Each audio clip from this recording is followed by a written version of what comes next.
What up, Wednesday weirdos? We out here. Time for the Vibe Rant. And this time, our tour guide is going to be James Thomas, but I think you can just call him Admiral Hitzz, the alchemist of sound that has created many variations of the sonic portal, a touring gong construction that many years ago in my early travels of spiritual development. The very first time I ever was introduced to the magic of sound and how that can take you on quite incredible journeys was thanks to Admiral Hitzz and his sonic portal at a music festival that I had attended. And you know what? Small world. Turns out that our friend Owen Hunt, aka Bootsy Greenwood, is pretty good pals with Admiral Hitzz too. So I thought, why not bring them both on so I don't have to talk as much? So yo, hey everybody in the chat. I see Gordy Two Shoes, Loco, Clint, Peaceful Penguin. Good to see you all. And on the Rockfin side, Braden and Kabir, everybody sound off in the chat. Really happy to be doing this thing once again. Best day of the week. Also, if you didn't happen to catch it, speaking of Gordy, we did almost 4 hours decoding the Marvel movie Doctor Strange last night. And even if you don't like Marvel or superhero movies, you know, we're definitely digging some amazing spiritual truths by reverse engineering the inversion of Hollywood. So go check that out too, maybe after this or some other day soon. But hey, what's up, gentlemen? How you doing, James? Welcome to the podcast. It's good to finally get you on the air. Yeah, greetings. Thanks for having me. How you doing there, Owen? Doing great. Stoked to be here, man. Thanks for having us both on. I really appreciate it, Chance. Yeah, no problem. I don't know if this is on your end or something, but you're only coming through my left ear. Okay. Just a heads up. I mean, if that's how you want it, that's cool, you know? How's that? I think that's better, yeah. Cool. Maybe a little quiet too, though. Which year does the devil speak to you in the cartoons? Yeah, back in the old Bugs Bunny days. Depends on who you ask. You know what? I was just thinking about that today. I was looking at the whole idea of, well, I don't know. It's going to be complicated if I go and explain it, but that whole metaphor is definitely a left brain, right brain thing, the rational and irrational mind. So interesting. I would guess that the bad guy would be, I don't know. It depends on who you ask, if you're demonizing the feminine or the masculine, but I would think the left angel would be the right brain and the left angel would, or the right angel would be the left brain. I don't know. So, sort of like a stage left thing anyway, right? Left-hand path. Like you're looking at the opposite. It's looking at you. Yeah, mirror world. Hey, but well, you know, while we're here at the beginning, tell us, you know, more about your stuff, what you're up to, what you do. I know that you're a busy guy, making a lot of shit happen. Yeah, man. You know, the pandemic came and really kind of gave me a chance to reevaluate everything I was working on, and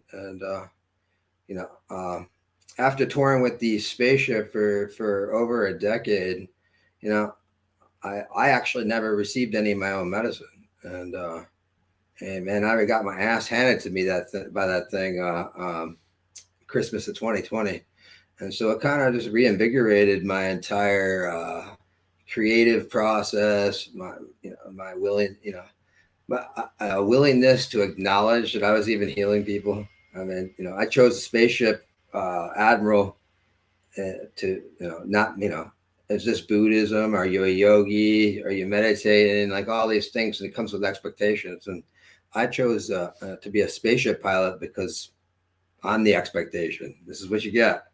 And, so I have made it, a little bit of a mockery and some fun out of the New Age movement. And, going full circle, the joke became very real. And, the psychedelic spaceship to me is more real than most of the New Age stuff that's floating around out there right now. But yeah, my ego is held hostage by this idea. My heart and my intuition kind of made me create this thing and took me on a long ass journey. And I was about ready to be done with it. And then I got a taste of my own medicine, and now I'm like back 100% strong and, building a new spaceship, building a new brand, and trying to take it into, outside of the music festivals. because ultimately, you know, I brought it to music festivals because that's where I wanted to be. That was a cool place to hang. I didn't really want to get caught up in, you know, trying to heal, you know, unemployed bricklayers and housewives and things like that at yoga studios, people with back problems, and so I really chose that arena because I resonated with it a lot. But, you know, now it's like I just want to get anybody in there. I know what I got, I know what I built, and you know, it's time to go full throttle with it. Yeah, that's awesome, man. I actually, the first time I encountered it, I think I was also on psychedelics at the time. But what I have tried it not on psychedelics as well. And what amazed me and kind of changed my paradigm of understanding of reality way back then, and has led me really far, actually. It was kind of an initiation point in a weird way to into sound, which is a huge modality for me at this point. Was what was cool about it was like as the different gongs would be played and different tones were happening and at different points in the field around me, I'd see colors. You know, I'd see colors, I'd see wiggles, and my thoughts would change and my feelings would change, and it was like you weren't your crew wasn't just playing the gongs, you're playing the people inside of the space between the gongs like an instrument. Oh, absolutely. I mean, sound holds our whole body together, you know, and what happens in there is not what you're visually taking in. You know, it's like if you walk up to that thing and you see it, it looks cool. There's people running around in costumes and there's lights and it seems like a lot of fun. And you could even stand outside that and be like, that's pretty cool. I like that a lot. It's neat. And, you know, and feel some degree of vibration. But what goes on in there is pretty insane. And I didn't actually, you know, everything, it was all built on intuition. I never took a lesson in sound. I never went to a course. I never got any provisional self-esteem certificate from anybody.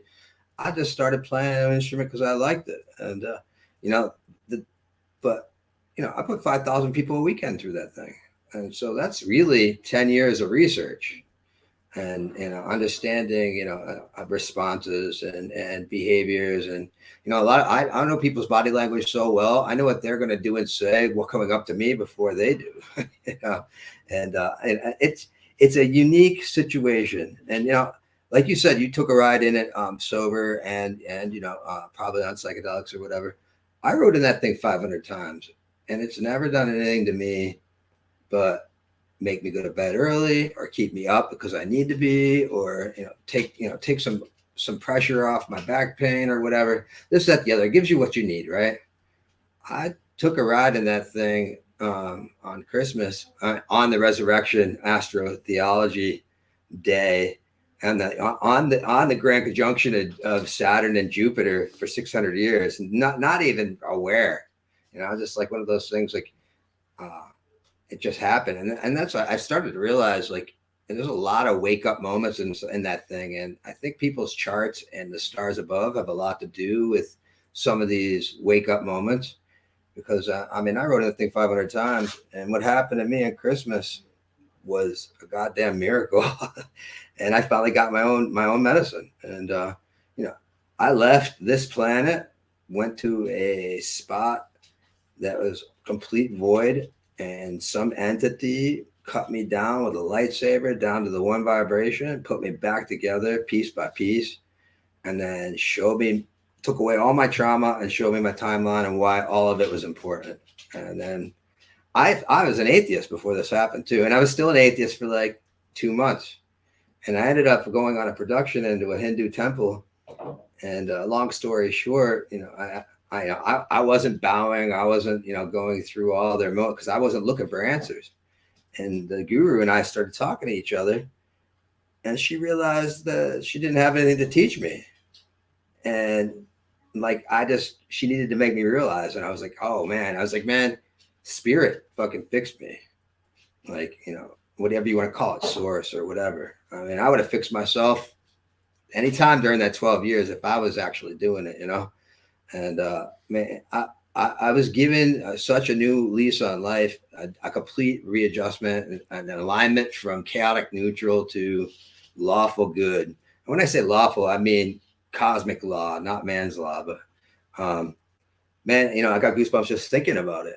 And you know, after that happened, I realized how it works, what's going on in there, how we're doing it, and what I've been doing. I was using the wrong indicators of success, right? It's like I was trying to rock star that shit, doing the right thing for the wrong reasons. And you know, I wanted to be in the scene and be cool and get paid to do something I love, and you know, have fun, be high working, all these things, right? And then when that happened, I realized that the 500,000 people that have been in there in the last 14 years or whatever, you know, my indicators of success by money was crazy compared to what it's done for people, and how it's changed the trajectory of their lives, and given them something, you know, something substantial to learn about themselves or the world, or you know, like it brought me to spirit, and completely healed all my freaking baggage. So like I've had people come out of there and be like, you brought me to God, and I'd be like, high five and send them off the base nectar. Cool, man. You know, and like no integration, no nothing. So, you know, like now I'm focused a lot on how to integrate people, how to nurture their experience, how to, you know, point them in the right direction with better information. Like the growth doesn't stop right there. And, you know, it's like I've been interviewing a couple people, you know, I've been through there, and, man, I never realized truly what I was really doing. And so now it's like, I'm just happy to be alive and happy I didn't throw it away, because I was done with it before 2020. I was falling apart, driving around a van. I was like, man, I got to figure out what else to do. There's not a lot of money to do in this gong thing, you know. And but the Sonic Portal wasn't awesome. I wasn't awesome, you know. And so my attitude was getting in the way of a lot of things. And now I'm ready to just get rip roaring ready. And you know, my roommate from my last house, he kind of took me off the road and was like, you know, try to figure out what you want to do next. Stop worrying about money. Stop worrying about this. Find yourself. Find out. You know, don't destroy this cool thing, because it changed his life too. And he's like, don't destroy this cool thing. And you know, I kind of just let it sit in our basement, and we gong a few people who come over and that. But man, after it happened to me, I'm like, oh my God, I know what this thing is now. And you know, it's just amazing. Like, I can't even believe that I created this fucking thing, to be honest with you. It's such, because it's not the same thing as like going to a gong meditation in like a yoga studio where one person's playing a couple gongs in front of the room and everybody's laying down on the floor on yoga mats. It's like, yeah, you can meditate yourself into a very good state, and the gong can do something for you. But entering that thing is penetrating. It just permeates every cell of your soul and your body. And, you know, I'm just blessed to have made that discovery, and you know, keep on keeping on. And, you know, during the pandemic, before I had this experience, I started writing comedy, and I started, that was my new thing. I was like, I went full circle. I used to be a filmmaker, and I made a documentary about chemical food additives and nutrition. And at the end of that, I had my head immersed in like 3 years of negative material. And I was like, if I make another movie, it's going to be to make people laugh. I don't need to be stuck up in that shit for that long. And full circle, 12 years later, after the gongs, I discovered the gongs after the movie. And then I'm sitting there, and I didn't even realize it, that I was going back to the thing that I manifested earlier. Like, oh yeah, I'm going to make comedy. Right. And it's just happening. And I you know, it's I had a lot to think about, but you know, it's like, and that's where this, you know, it's all in the state of mind, because nothing changed between my depression and being down and being up again. All the circumstances were the same. It was just my perception. And yeah, so that's my new thing, is mentalism, the first cosmic law in the universe, and helping people realize, you know, it's your state of mind. There's literally no difference. And you know, it's what if you think it sucks, it does. If you think it's awesome, it is. And if you run with those thoughts, you know, your thoughts are going to control you if you don't control your thoughts. And really, that's what that whole spaceship taught me was, you know, we are we are the essence or a sliver of the all, you know? Yeah, the image of it. Yeah. I mean, like a fractal hologram. That's a hologram, if you cut it into any ratio, it contains all the information of the whole. Yeah. But I want to Exactly. kick it over to Owen, because maybe for people that aren't able to pop over and just like look at what it looks like on Instagram, maybe I'll get on there and grab some screen shares. But I would like to ask you, Owen, your perception of this from the outside, and maybe a description of the setup, what it's like, you know, what it feels like to walk up to that thing and be like, I guess I'm going to write it. Yeah, man. I've had a couple of opportunities too. It's the amount of thought that James puts into it is incredible, really. And the more you start to pry and dig deeper and start asking questions, the more you realize how much he's actually put into this thing. And it's all come from intuition, but there's like layers and layers and layers because he just hasn't given up. It's like a really good joke, you know, a really good joke. It's got layers to it. It's a long bit and it comes back on itself, right? Like, and so he's really explored, talking about fractals, so much of the experience. And I think both of you guys really understand vibration on a level that just very few people do. You actually had recommended me that Electric Body, Electric Health book. Oh, yeah. Blew my mind. It really tied the room together. So thank you for that. And, That's a good rug. Yeah, it's a nice one. So, you know, we got to set this thing up in my house and do a little two-step with a good friend of mine, someone I admire and look up to a tremendous amount.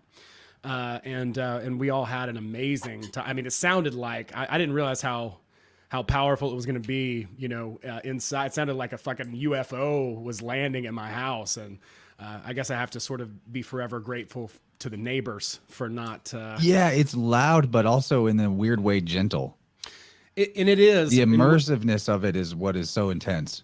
Yeah, and I've done it outside and in, and I definitely prefer it outside. There's just less reflection.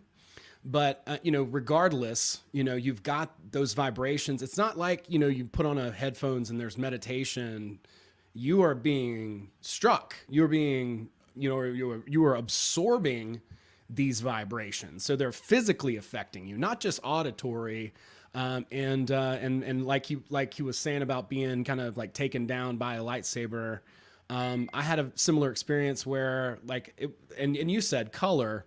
For me, it was like a rubber band that, you know, I closed my eyes and just opened my mouth. And I was just like, stuff was just coming out of my mouth. Like he knew what he was doing too, because each one of these, so what's mind blowing is like each one of these things is tuned to a specific frequency, planetary, right? And so yeah, also, there's the planetary symbols on these. We got Venus and Jupiter right there on each one. And not only that, but they also correspond to brainwave frequencies, right? So he's playing you down into theta so that you're in a liminal state when you're in that thing. And then all of a sudden, oh, hey, grandma, hadn't seen you since, you know, 1997 or whatever. And who knows what could happen, right? Like it's not about having any expectation. I love James's approach too. And the way we met was just through doing comedy, you know, and then we wound up, you know, starting to talk about some of this stuff and collaborating more and more and building a relationship. And then before you know it, it's like, holy shit, like we have so many interests that overlap. You know, comedy, somebody said in the chat, comedy is truth. It's absolutely correct, you know. Without comedy, I think I would be toxically positive. I would be like one of those bypassers if it wasn't for comedy, because comedy made me, it forced me to acknowledge things that I could have otherwise ignored without. Yeah, so that's the purpose of negativity on the spectrum. Negativity in the battery model is not evil. It is realistic. You know, you balance realism as in awareness of what's actually present in the moment of existence with intention, positivity, not ignoring. You know, if you go too far into just the one side of pure positivity, then you will practice ignorance. Right. That's exactly right. And so, yeah, I mean, my experience in the spaceship, something that I could have never expected. Like I was like, this is cool, you know, sure, you know, I'm an open-minded person. I'm into some weird woo-woo stuff, and of course I'd be down for something like that. But I had no idea how much was even possible regarding this thing, and not to mention the amount of time and hours that James has put into it. And the amount of people that have gone through it, you know, so we just keep exploring more and more about it, and he keeps like coming up with new ideas as far as how to leverage this thing and what it can do. And yeah, it was right around the time maybe we had met maybe a couple months before you got that taste of your own medicine, and then we started exploring some ideas together, and you know, starting to collaborate and share scripts and writing, and really, yeah, just a really organic sort of relationship formed. And then, you know, just a few months ago, the opportunity to collaborate and to do the Blue Collar Mystics thing kind of sort of you know, manifested, came about in a very cool, natural way. So yeah, man. So the point I want to hone in on was your experience, James, of what I would call shamanic dismemberment. That's exactly what it was. Yeah, because I had something like that happen to me one time. So this was probably after I rode the portal for the first time, but I started getting, this is when I woke, like I was exploring shamanism through books, and I found out about shamanic journey work, which is using like a drum and a rattle, or you can just play a track of that with headphones and get immersed in that sound, that rhythmic, hypnotic sound, and you go on intentional journeys. You know, you decide kind of you want to go upper world, lower world. Are you intending to meet maybe like animal totems, or are you looking to connect with some others like higher dimensional beings? And you can sort of choose your direction, but then what you find there is going to be, so it's like a journey within your own imagination. And it's a very bizarre liminal space that teaches balance between observation and thought in a way, which is very much like that balancing between negativity and positivity, in the sense that as you are going through these visions in this state of listening to the track and your eyes are closed and it's meditative, you know, if you think too much about what's coming up in your mind and you try to like nail it down and be like, this is what it is, then it almost just like goes poof and disappears. But if you just observe and you try not to label too much, you can kind of then tell yourself the story of what it was afterwards without getting in your own way. But to make it short, the experience I had, I was looking to meet like shamanic totem animals, if you will, spiritual guide animals. And I got led through this like big field of tall grass by a monkey.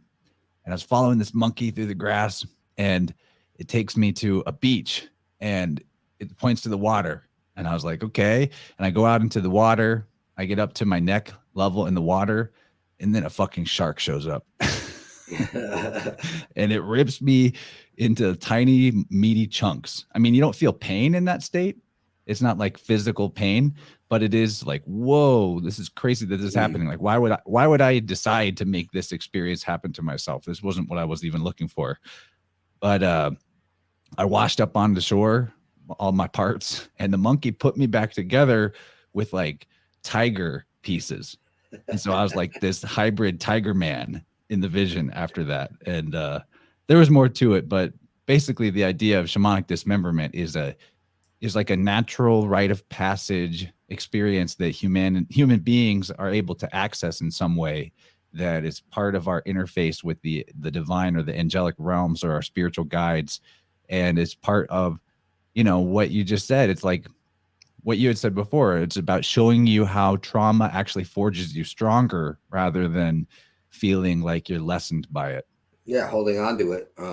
You know, I'm at the point now, everything's teaching me, you know, and trying to hold value on anything. You know, it's like the story of good luck, bad luck, for the Buddhism story of the farmer. Have you ever heard of that? All right. So yeah. But that's a good yeah. one to relay. I think people maybe haven't, maybe not everyone's heard it. So this Buddhist farmer, he's got this farm out in a rural area, and their horse gets away, and the neighbors come over and they tell him, "Oh, it's terrible, you lost your horse." And he's like, "Good luck, bad luck, who knows?" So next day the horse comes back, but it brings 5 other horses. And so the neighbors come over and they're like, "Man, that's awesome. You're rich now. You have 5 horses. That's good luck." And the farmer's like, "Good luck, bad luck, who knows?" The next day, the son is training the horse. He falls off the horse, breaks his arm. And they're like, the neighbors come over and they're like, it's really bad luck. You lost your son. Your son can't help you harvest. It's going to be a hard harvest. And he's like, "Bad luck, good luck, who knows?" The next day, the army comes in and takes all the able-bodied men in the village except for his son. And the neighbors are like, you got such good luck. And he's like, "Good luck, bad luck." It's like, at no point was he ready to put an actual label on this thing. He's staying in neutrality, right? It's because ultimately that's where the sweet spot is that vibration has to go up and it has to come down, right? And so all of my life's worst tragedies and traumas have literally brought the best gifts, right? But it's this holding on to how terrible it is, and the longer you hold on to it, the longer you hurt yourself. And this is, it gets back deep into my mentalism. I truly believe that your imagination is your magic, and your emotions are the power behind that magic, and your focus is where that magic happens. So what are you doing with your imagination? Are you watching the news and getting all fucking worked up about things that haven't happened to you? Because they've got you to use your magic on yourself, right? And so it's like your focus is where that magic's going to happen, and that emotion is what's going to make that happen. And our imagination is grossly misused in today's overstimulated society, and it's like reeling it all in, and even knowing all this, sometimes I actually almost hit a dog today, right? And actually I almost hit this dog yesterday, and I was taking a ride today, and I drove past the place where I almost hit that dog, and I had this vision of me hitting that dog, and it made me sad. And I was like, holy fucking shit, man. I was like, you didn't even hit that dog. And the idea of you hitting that dog ain't real. But here you are. Your human experience is literally not knowing the difference between your imagination and reality. And I caught myself in that moment. I was like, wow. It was such a perfect gift in the moment. I was like, I didn't know, I sat for a minute yesterday waiting for this Rottweiler to run around my car because he got loose. And they were worried about me hitting him. So I just stopped the car and just let it all go. And so I wondered, I was like, what am I going to learn from that? And then literally a day later, that's what I learned. It's just like that Rottweiler was a trigger to making me realize, the power of my imagination, especially when it wasn't focused correctly.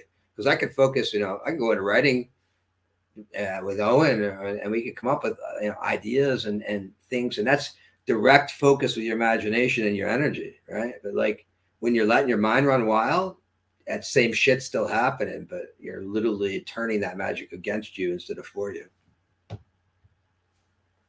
What I like about the parable too is the symmetry that has as a cultural expression to comedy in a lot of ways.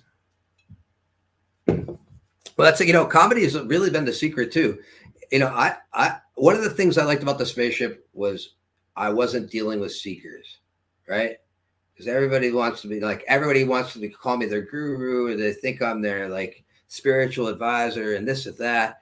And not having seekers made the magic happen even more. Because I'm like, hey, look at my psychedelic spaceship, right? And we got people dressed in alien costumes, and it's all fun, and there's lights and stuff. And you walk up to me and you're like, all right, I know this motherfucker don't got a spaceship, and I know he knows he don't got a spaceship, but this looks pretty cool. I'll try it. And then you come in and I'm telling you jokes. I'm making you laugh. I'm not taking myself serious. I'm taking the whole thing serious. And the more I make you laugh, and the more I make you feel comfortable in this giant joke that I've created, the more I lower your expectations before that first note is played. And that's, where I get people. That's the sweet spot, because it is. I made it a joke. I'm not taking myself too serious. I'm not, trying to like pretend I'm something more than I am. I'm a gatekeeper, and I'm actually a more sophisticated gatekeeper since my shamanic dismemberment. But ultimately, comedy is really where my heart sits. It's like I think back to where I was a kid, and nothing made me happier than making my dad laugh. He worked his ass off, and he would come home after a long week's worth of work, and we would watch Caddyshack and like, Up and Smoke and stuff together. And I can still hear him laughing. And like, that was his release. And that was something special to me in an early age that I didn't tap back into it until my mid 40s. I always loved comedy, but, making comedy is so much more enriching than absorbing it or consuming it. So what this is making me think about too is now seeing the link between sound as a healing modality and comedy, in the sense that sound works. I mean, yeah, Owen just read or has been checking out Electric Body, Electric Health. And for prior comment I'll make real quick is that how Eileen Day McCusick developed her biofield anatomy hypothesis and her entire modality that she now teaches people is experimental in a lot of the same ways as how the sonic portal came about. Really cool parallels there.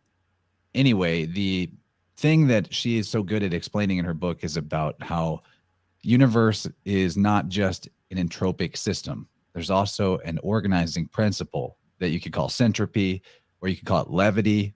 As in the comedic sense, levity is what we're achieving with laughter. So the sonic principle of reality, if you will, coherent sound, is the levity force. It is the centropic force. It actually sound is electricity, believe it or not. It's a part of the same spectrum of energy that on one end is gamma rays, and in the middle is the visible light that we see. Lower than that, it's infrared, and at the lower vibrations beyond, it gets into sound and vibration. It's all a frequency thing, a vibrational pattern. So coherent sound as a rule is actually adding electricity to your body, and in a good way. So like when I use this tuning fork right here and I put the vibration into my body, it's actually electrifying my cells, but at a level of voltage and coherence that is non-harmful. It doesn't have that dirty electricity that so much of our devices are putting off all the time. So comedy is very much the same way. They say laughter is healing, but it really is. Laughter is a coherent sound too. When you think about it, oftentimes we even laugh in sort of a rhythmic way, like ha ha ha ha. There's something about that is totally a mirror in a natural superpower that we have. Laughter is medicine and coherent sound is medicine, and they're both generating levity or centropy. Well, it's interesting, before my shamanic dismemberment, the house, my roommate that I moved in with, he's one of the funniest motherfuckers I've ever met. And we had a lot of fun, like, laughing, especially during the pandemic. I mean, it was just everything was a joke to us. And we turned the TVs off and turned the social media off, and we just had a blast living life and creating. And, but what I got to this point where I was disenfranchised with my creation and just beat down, because people would come out of this thing and be like, this is amazing. You changed my life. Don't ever stop. And I'm like, man, I'm getting old and falling apart and driving around in a van, helping kids get out of K-holes. I have to stop something sometime, someplace. I have to do something, realistic. And so I was super depressed. And one of my roommates, he was like one of my biggest other roommates. He was like a fanboy, and he was every day, he was harassing me, telling me, hey man, you're throwing it all away. You got something amazing. And after a little bit, I was like, I got pissed at him. I told him, listen, fucking kid. I was like, I've created shit my whole life. This fucking thing don't define me. I'll create something new tomorrow just to fucking spite you. And I literally didn't go to bed that night. And I wrote 60 pages of me going to an occupational therapist, explaining that I came from a family of a nudist, non-religion, anti-religion, anti-government, anti-establishment family, and that I've been a psychedelic spaceship pilot for the last 15 years, never had a boss, and now I'm trying to integrate it back into the job market, right? And so it's 60 pages of me literally fucking holding this doctor hostage, this theoretical doctor hostage, right? And it was literally me telling all these fucked up stories throughout my life and making jokes about them and stuff. And this was like way before the shamanic dismemberment. I was doing a lot of self-work without realizing I was doing the work, right? And so I'm literally in my room cackling to myself, just carving up all these jokes and making this fake doctor feel unimportant. And I shit you not, like after like 6 months of that, I went on a snowboard vacation. I was writing, and I didn't even know that I was being creative again. And that was the point that was making me depressed. I was living off of my creation and I wasn't creating anymore. And I hadn't been conscious of it. And so I'm driving down the road and I start talking into this microphone and I realized, I'm like, holy shit, you're being creative. I was literally writing this shit for 2-3 months. Wrote 300 pages, had no idea I was being creative. And I realized in that moment, I'm driving through Iowa City and I'm like, Des Moines. And I'm like, you're being creative again, dude. And then I realized there were no gongs in my car and I was going on fucking a snowboard vacation with my best friends. And we had all these tickets to all these shows. And I was like immediately out of my depression, right? And nothing changed. I still had all the support of all the people who loved me. I had this awesome life. I had all these things. The only thing that changed was my perspective of what I saw in myself and in the life that I've been creating. And I shit you not, comedy fucking healed me long before the portal did. It was, it's been an incredible 2 years, really, from the winter of 2019 all the way to now. I just been learning and crafting and really, not taking anything too serious, not having any expectations, and just believing that, man, if I created this thing and it healed me on accident and it was a big joke, what else am I fucking capable of? What else can I create? And the amount of people that I've inspired, who can I inspire when I'm actually trying to?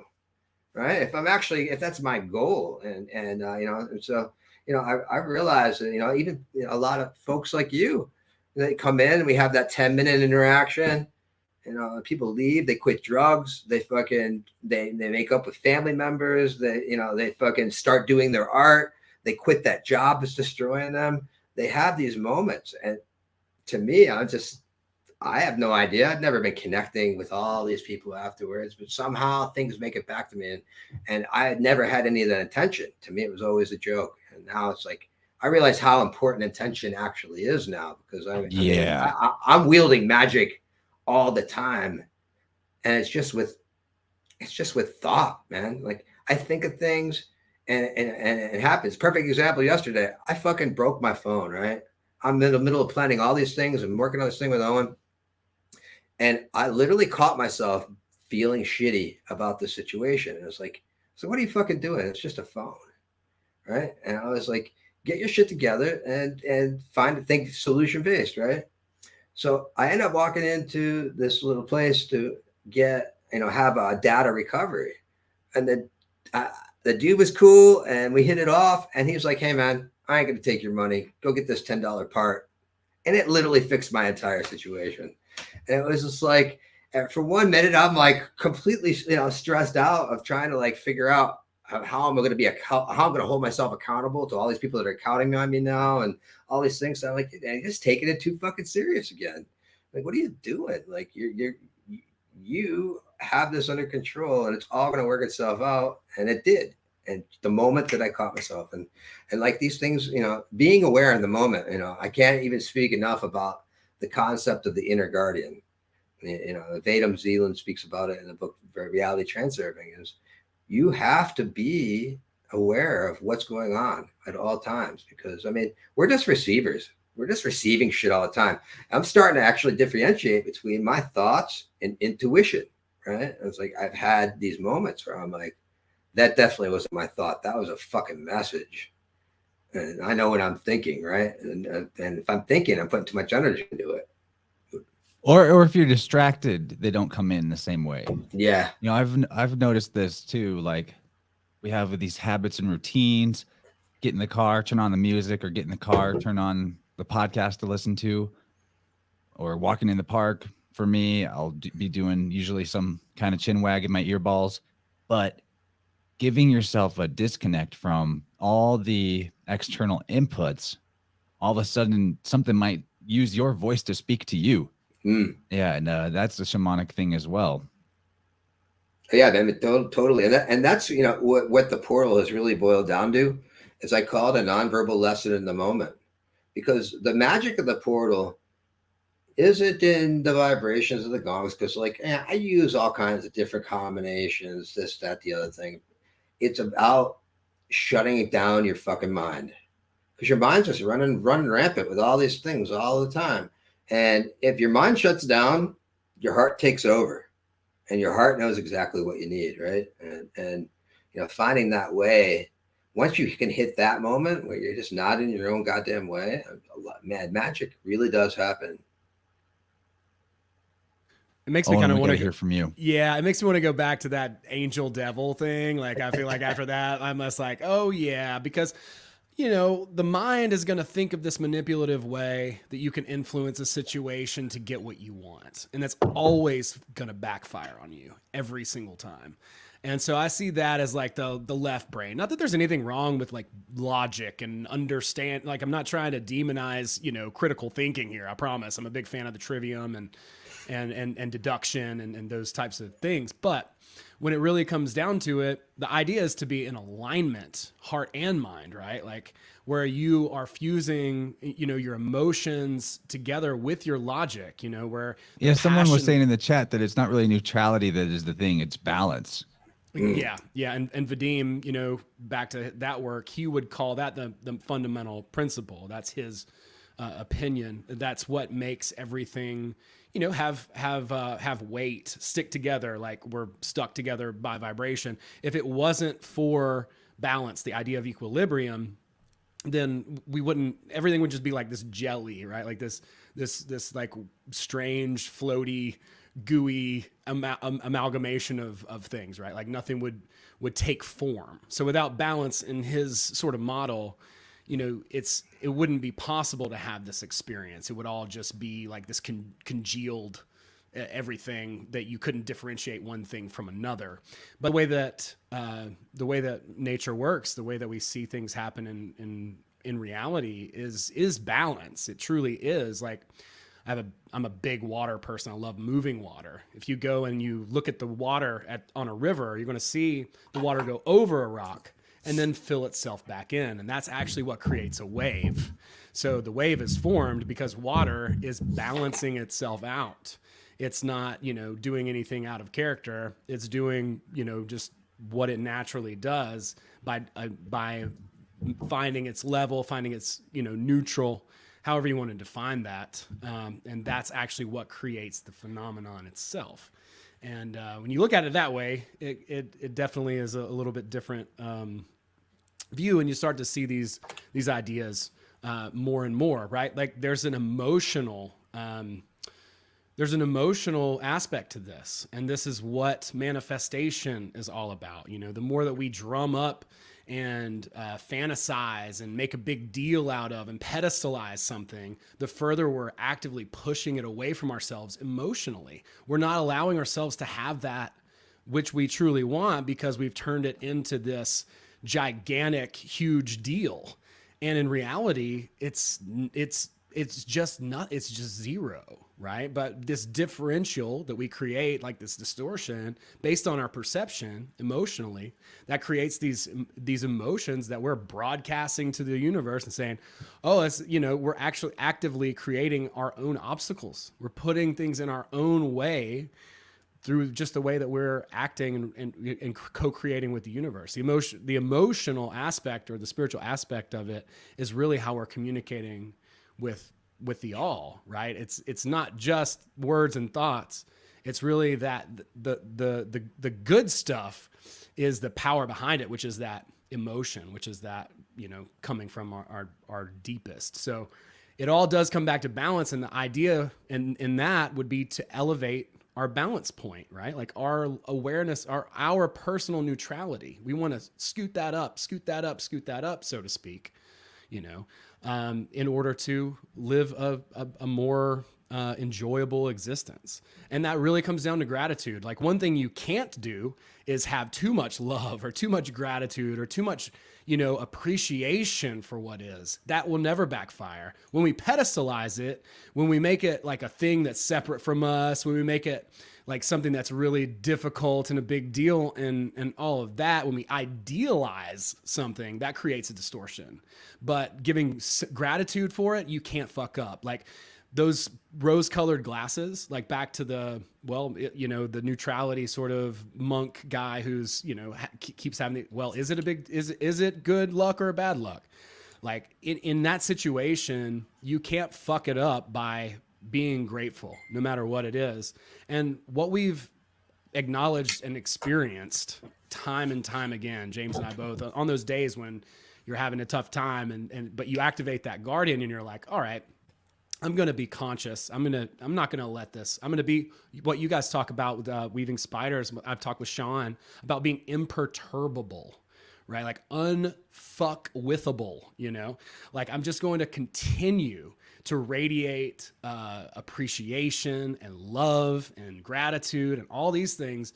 And you're never going to lose that way. You might lose out on an opportunity that you thought you wanted, but really what you should do is act toward that opportunity. If it doesn't come through, say thank you, because there's a better one coming. And, it sounds a little bit rose-colored glasses-y. It sounds a little bit optimistic. It's true, though. What is it? What do they call it? Pollyanna? Sounds a little Pollyanna. But as long as you're not idealizing those things, if you're truly grateful and say, hey, you know what? I accept where I am in my life and I'm really happy about it, then things just continue, like the cascade continues. It's the wave of fortune. And there's no way to grab the wave, right? Like the bluebird of happiness, if you try to capture it in your hand, it'll fly immediately away. But if you can just leave your hand open, just continue to radiate that love, that grace from a deep, deep place. It's like it's soul gravy, it just starts coating everything in your reality. And then your perception of reality begins to become more positive. And then as your perception changes, so does the reality that is being reflected by your broadcast. So that's kind of what we're acknowledging and what we're seeing and trying to encourage, people, especially in this movement, people who are critical thinkers who are like, but don't you see this over here? This is terrible.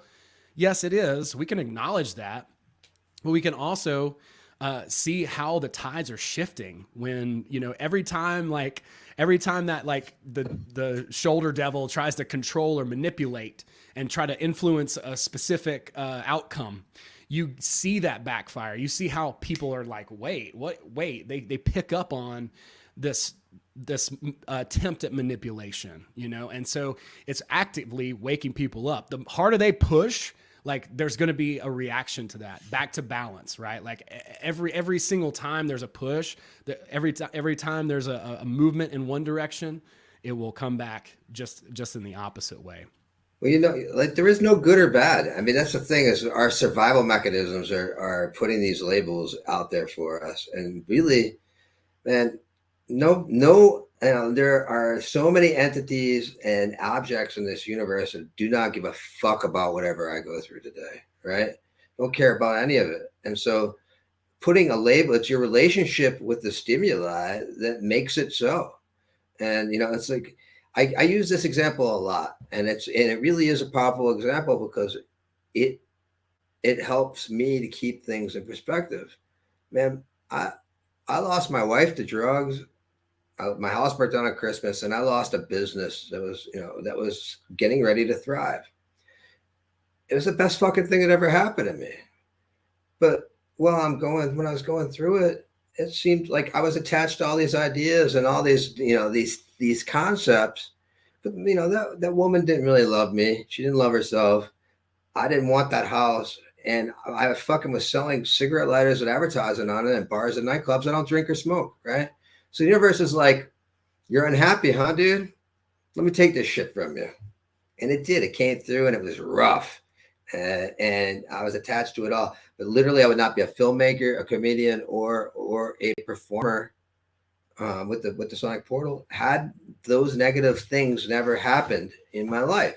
Were they negative? Well, they sure felt bad, but they're not. They weren't negative. They were all the trajectory of the life experience. And even with it brought Owen and I together, I had this amazing 2 years of all this awesome stuff. And long story short, we got infiltrated in my house, and some bad shit happened. And I fucking got pissed and made some changes and left. And the moment I made the decision to make those changes and not hold on to all the negativity and look at them as like as catalysts for new and moving forward, that's when Owen and I became partners. Literally, he called me up and told me some good news, and I was like, "Hey, you want to help me write this thing?" And bam, it happened just like that. And so these bad events, literally, they are the universe putting you in alignment with what you're supposed to be doing, because most of us are not on purpose. And even when I was on purpose, the universe is like, yeah, you're too comfortable in this house. You don't have to pay rent in. You can smoke weed all the time. You can do whatever you want. Nobody's bothering you. You can be yourself. But literally, I was on purpose, but I wasn't on purpose like I spend my days now. Like I've been cooking 12 hours a day on all these projects and trying to make them work. And then I wasn't, I was like, yeah, I'm going to write a little passage today. Maybe I'll write a scene, maybe I'll do this, maybe I'll do that. But the drive wasn't there. Right. And it was that next tragic thing that really put me into resonation again. And like, oh shit, I got to get on purpose. I got stuff to do. I'm being too complacent with this really awesome situation, right? And so good, bad, what the fuck is that? Yeah, and it's another problem of language that good and bad can mean a whole variety of things. Are we talking about a bad feeling or a feeling that's difficult? Or are we talking about something that's objectively wrong or shouldn't have happened? Or are we talking about evil, which is inverting the process of nature or live backwards? All of those things get encapsulated into the word bad, or even connecting it to negativity, which we already talked about, how that could maybe just be conceptualized as the realistic side. So I like what you're saying. And I really want to go back to the weave on you kind of made something click for me, you guys, when you're talking about how putting something on a pedestal can push it away from us. I think I needed to hear that, because it makes so much sense in terms of how our energy field dynamics can get off balance.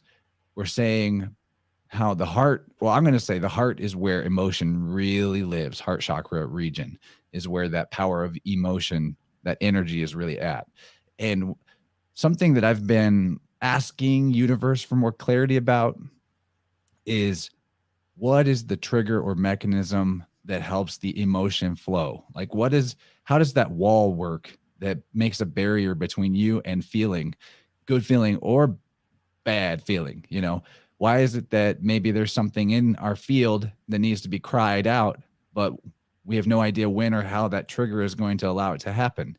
I have noticed, as someone that does, practice sound healing as a healing modality for clients, although I'd love to get a taste of my own medicine sometime. I don't really get to do that. There's some ways I could do it to myself, but not in the same level. It's not the same thing. No. But my question has been for a while, like, how does it trigger? Like, why do some people even show up for the sound healing and they don't cry anything out, but other people like cry 3 times during it or 4 times? And crying isn't necessarily the only goal. The point isn't about the crying. It's about the feeling. It's that now you've accessed feeling. And so I'm starting to see this dynamic of how we pedestalize or idolize something that we desire, an object of what we think is love, but actually we're creating this type of attachment. But the paradox of the attachment is that it's putting up a wall between us and the thing. And I realize now that pushing it away through the pedestalization is very much the same dynamic as what we really want is the good feeling. We want to feel what it is that we have associated that object of our desire with making us feel, because maybe when we first encountered them or it, we felt something really powerful. And so now we're like, okay, this is the symbol in my universe of that feeling, and I have to have it, and it has to be that way, which is a fear thing. So you're pushing it off. What you said, pushing it away from yourself by putting it on the pedestal, is brilliant, because in the biofield, the energy or the emotion, the feeling that we actually wanted in the first place, whenever we get in these stuck places where we're just like kind of numbed out, we can't laugh or cry, we don't feel joy or sorrow. In our biofield, there's walls of dissonance that go up, and whatever trauma is, usually it's trauma in a sense, is like kept off to the left or right of our center. And depending on where it is, that dictates like what kind of stuck energy it is and all that. But I'm seeing now that this process of how coherent sound actually dissolves those barriers that we put up in our field. That's why we get the feeling back. And that's why we get unstuck afterwards, because the feeling that is now brought back into our core and our center, and the energy of it is now in circulation again, is also symbolically in the external, whatever it was that we thought we needed or the object of our desire, but it needed to be like sort of let go of before it could be grasped. It's all a big paradox. And I don't know if I'm explaining it well, but it's making so much sense in terms of like in my mind right now. Hey, you'll process the same dynamic. You process it, and you'll keep on analyzing it and thinking about it in a different way, and you'll synthesize it, And then after I had my shamanic dismemberment, I came up with something I call the love matrix. And, a lot of people want to talk about hate and fear and all these things being the opposite of love. They're just the lower vibration of it, because it's all a gift to teach us about this human experience, right? And so love in the positive infinity is love and idolization. And love in the negative infinity is love and possession.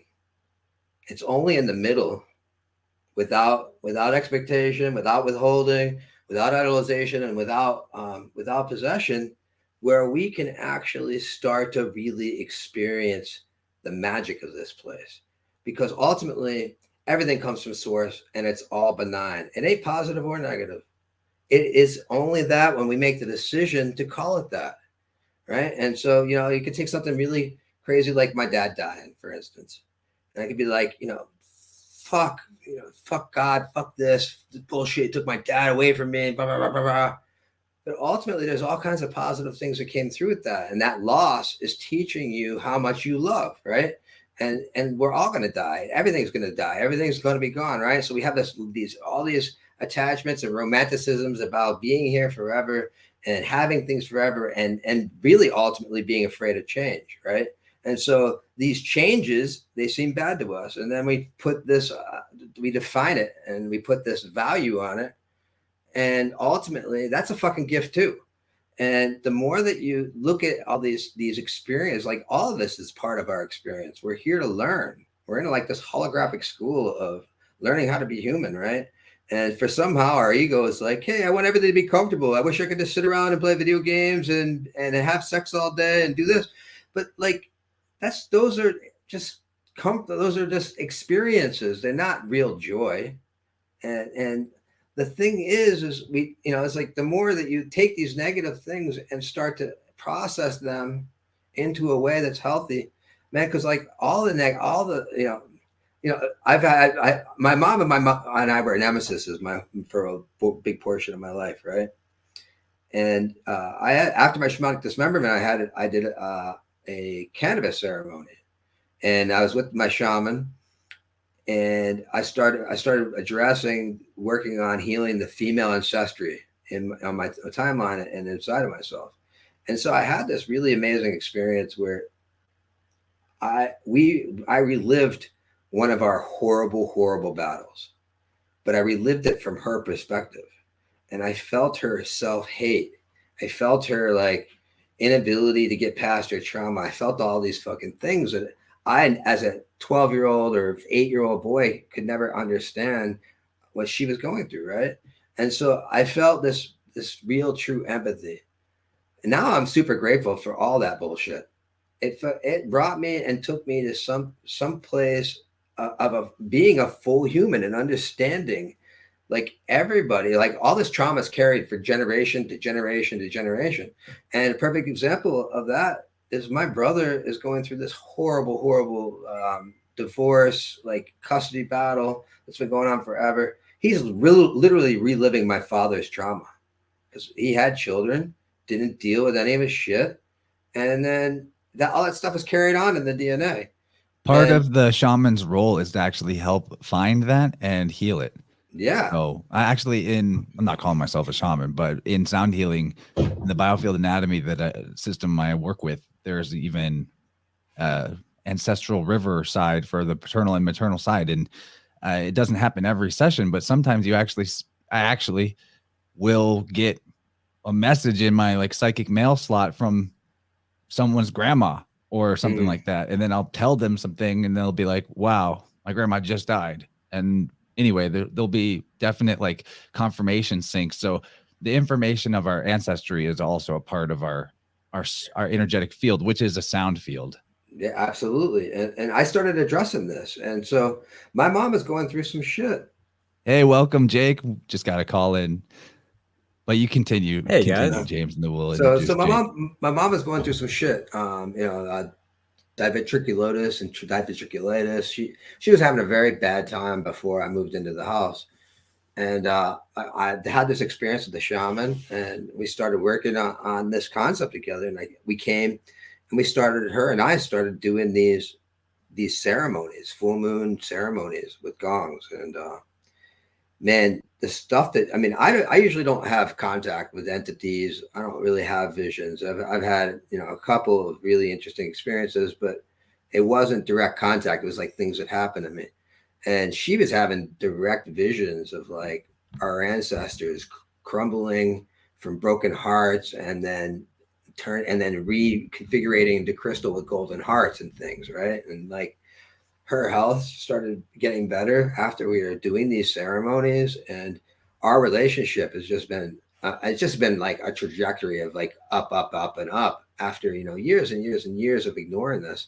And it's crazy at how much just the intention of saying, hey, I'm going to acknowledge this energy and this thing in my life and my connection and my lineage. It's like, think of all the bullshit that every single one of your generations had to come through to get here for you to be alive. Like my great grandfather left Germany after World War I, came here, had my grandfather. My grandfather went to World War II on a boat. He caught appendicitis and they sent him to the infirmary. The boat sunk that day after they took him to the infirmary off the boat. Everybody in the boat died. He came home, had my father. My father got drafted for Vietnam, got a 4F, unfit for military services, didn't end up making it to that war so that I could be here. Yeah, my great-grandfather in World War II was part of a unit that was getting marched off to the Battle of the Bulge. He tripped and fell in a cornfield, and his hand got pierced by a broken corn stalk, and it went all the way through his hand, and he got sent to a field hospital, and he didn't go to this turned into a big battle where everybody in his entire unit got killed. And that's why I exist. So it's like literally infinite miracles just for any one of us to exist right here now. And then on to the subject of your mom too. Again, this is all in our field, and working with sound can help our relationship with our parents massively. Like there's a part of our biofield anatomy relating to solar plexus primarily that has to do on one side with mother and one side with father, past support and current relationship. And there's a lot to it, but I've had times where I ran into some serious friction with somebody's relationship with their mom, for example, and we like moved that and we cleared that blockage and brought the energy back into circulation.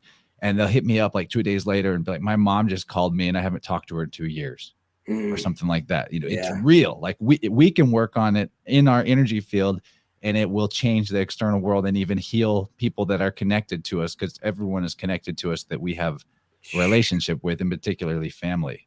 Yeah, absolutely, man. And I've seen it happen with sound a lot. Like I have a really close friend. He had a lot of baggage with his dad, and the portal took it all away. like it just dissolved it for him. And even to this day, it's still like, it's a mystery, but not, but it's just you could call it a miracle if you didn't have any frame of reference, but ultimately we are these bound up, just concoagulation of energy and sound, just holding it all together.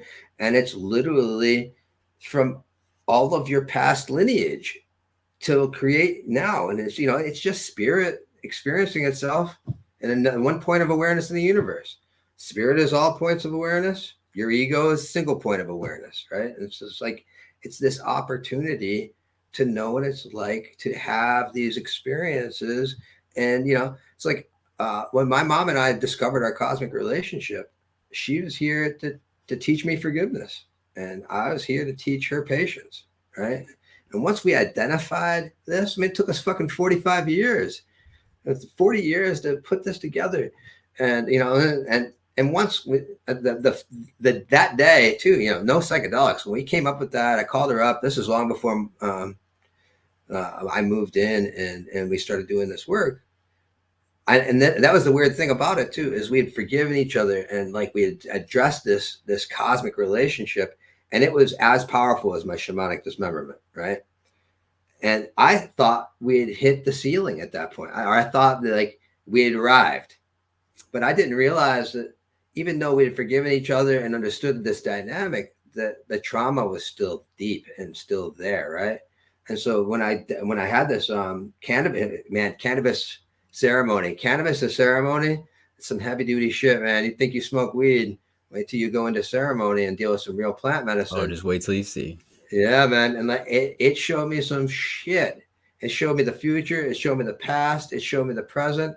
And what I didn't realize is, even though that I had forgiven her and I was completely happy with where our relationship was, there was all this pain that we hadn't addressed, that we hadn't released, right? And that's when these ceremonies really started to come through. And man, it's just like, you don't even know you're carrying that shit until you let it go. It's like a fucking sack of bricks. You're carrying this shit around everywhere you go and dealing with it, and it colorizes all of your relationships and all your interactions and everybody you interact, everything. And then you cut that shit loose, and it's like, oh my God. Yeah, I liken it to being somebody who is a smoker, and then one day, not cannabis. Yeah. Then one day you quit, and within a week or 2 weeks or a month or however long it takes, you realize how much it was holding you back because you'd been doing it for years, maybe. That's the best metaphor. I can relate to that too. You don't know how much you were slowed down by it until you're not anymore, because your baseline was different. But hey, Jake, Local Listens Podcast, welcome to the Vibe Rant. I don't think we've pulled you on screen on here before, but isn't it your birthday? Oh, almost. So I'm in the Eastern time zone. I got about 2 hours till the big 2/7. You guys were just talking about these war stories. I mean, I was thinking about Jimi Hendrix in the 27 Club. Not saying I'm joining, but he fell out of a helicopter. 27, huh? 27, yes, sir. Yeah. And by the way, thank you for the invite. It's good to see you guys. Hope everyone's doing well. It's been a really cool conversation. I was hanging out in the YouTube chat. A lot of great people there. Just want to say hello to everyone. But yeah, Jimi Hendrix, someone who got discharged from the U.S. military, I guess you could say synchronistically. And then without that experience, who knows if he would have ever gone on to produce such vibrations, Yeah, far out, man. Yeah. But when you were talking one of the things you were dropping some comments about was divine comedy. I know that's a big interest of yours. So is there anything that comes into mind, like to circle us back around to the topic of tragedy and comedy? Because that does seem to be the theme here today. Yeah, well, James and Bootsy, I just want to say this has been really cool so far, and happy we got to do this together. I did not expect this, so it's really nice birthday surprise, I could say. Well, dude, happy solar return. Thank you. Thank you. Breath day. That way we don't piss off Kurt Kallenbach. Or birthversary. Belly button day. Yeah. The naval navigation. So we have interesting thread here about the dismemberment. And I was thinking, as a child of divorce, which by the way, I got to give a shout out to my two loving parents. They are both Tauruses as well, and we're all very stubborn in our Bull own gang. ways, but bull gang for sure. But I was I have just a Taurus mom. Taurus moms are super good moms. oh yeah, yes. Couldn't say it better myself. So the thing that's happening is I'm thinking back to the divorce and being like a 12-year-old kid who didn't really know what was going on and just kind of along for that ride. And I think James, you were talking about, there's the left and the right, the mother and the father, and I'm sure a lot of children of divorce can experience or can relate to that experience of being pulled in two different directions, and it feels like a dismemberment, like you're getting like pulled in two different directions, and finally you snap. And I remember, I'm just gonna link back to what you were saying, belly button day. Yeah, there's a moment I can remember distinctly. It never happened at the same time, but at one point, getting to enjoy a bit of cannabis with my father and with my mother, two separate occasions, and having that plant allow us to open up to each other to kind of unpack some of these things that were going on. And I'm sure my parents themselves were being pulled this way and that way, and the fact that we were able to come back to some center, that baseline, that middle way, as you were speaking about earlier too, is really cool. And whether it's through cannabis or sound, I just appreciate what you guys have been doing and helping people to find that middle way, or that middle path where they can find the homeostasis again. So I appreciate what you guys have been doing. Really cool. Really excited to learn more about what you've been doing. I have a couple questions about some vibrations, if you guys want to get into that. Yeah, man. Well, Ask thanks away, for yeah, stopping sure. in. Yeah. I'd like to, this is a question for everyone, but what have you guys experienced? I guess it's typically with headphones, when you throw on some binaural beats. I know there's some mixed feelings about how they're used. I know it's very different from the setup that you guys have, but when you think about binaural beats, what comes to mind for you guys? Well, I mean, I don't have negative things to say about binaural beats. I think maybe to a certain degree, people exploit them and market them in a certain way that may not be, as coherent as they would like their product to be. But there's something to be said about brainwaves, and in the spaceship, we actually so each set of gongs produces a difference in frequency. And so I mean I don't know the numbers off the top of my head. I used to, but let's just say you take 110 and 100, right? And what's happening in there isn't binaural beats, but it's mimicking binaural beats in a phasing, in a form of phasing, right? So you're going to get 10 event per second situation, which is an alpha wave. There's some amazing shit that's happening in there as regards. So I can switch around between those four states: alpha, delta, theta, and beta. And most people are coming in there in beta. They're either on stimulants or on some kind of psychedelic or even coffee. I mean, you and me are in beta right now in just normal conversation, right? And I literally can bring them down to those lower, deltas and theta. I like to play around in theta because everybody's partying. And that's where a lot of outer body experience and that space travel, Merkaba stuff is happening. And oh yeah, but like literally, it really comes down to your ability to entrain. I don't like to put headphones on. It's actually weird that I'm wearing them now. Yeah. I like to have an open ear on things, but I mean, that they definitely will make you loopy, man. Like I don't know, it's like, who's actually making them? What's the intent behind it? Like, what are they actually? Should we just make our own? Yeah, well, I mean, you can make your own with the tone generator and infuse that into whatever, running water, other things. Birds chirping, for instance. Hundreds, thousands of years, birds chirping tells mammals that the predators aren't at the water hole, right? So when you hear birds chirping, you instinctively in your DNA know that a tiger is not going to eat you when you bend down to get a drink of water, right? It brings safety into you, right? And so if you want to take some, especially I really do like, I guess there's a lot of in the Hermetic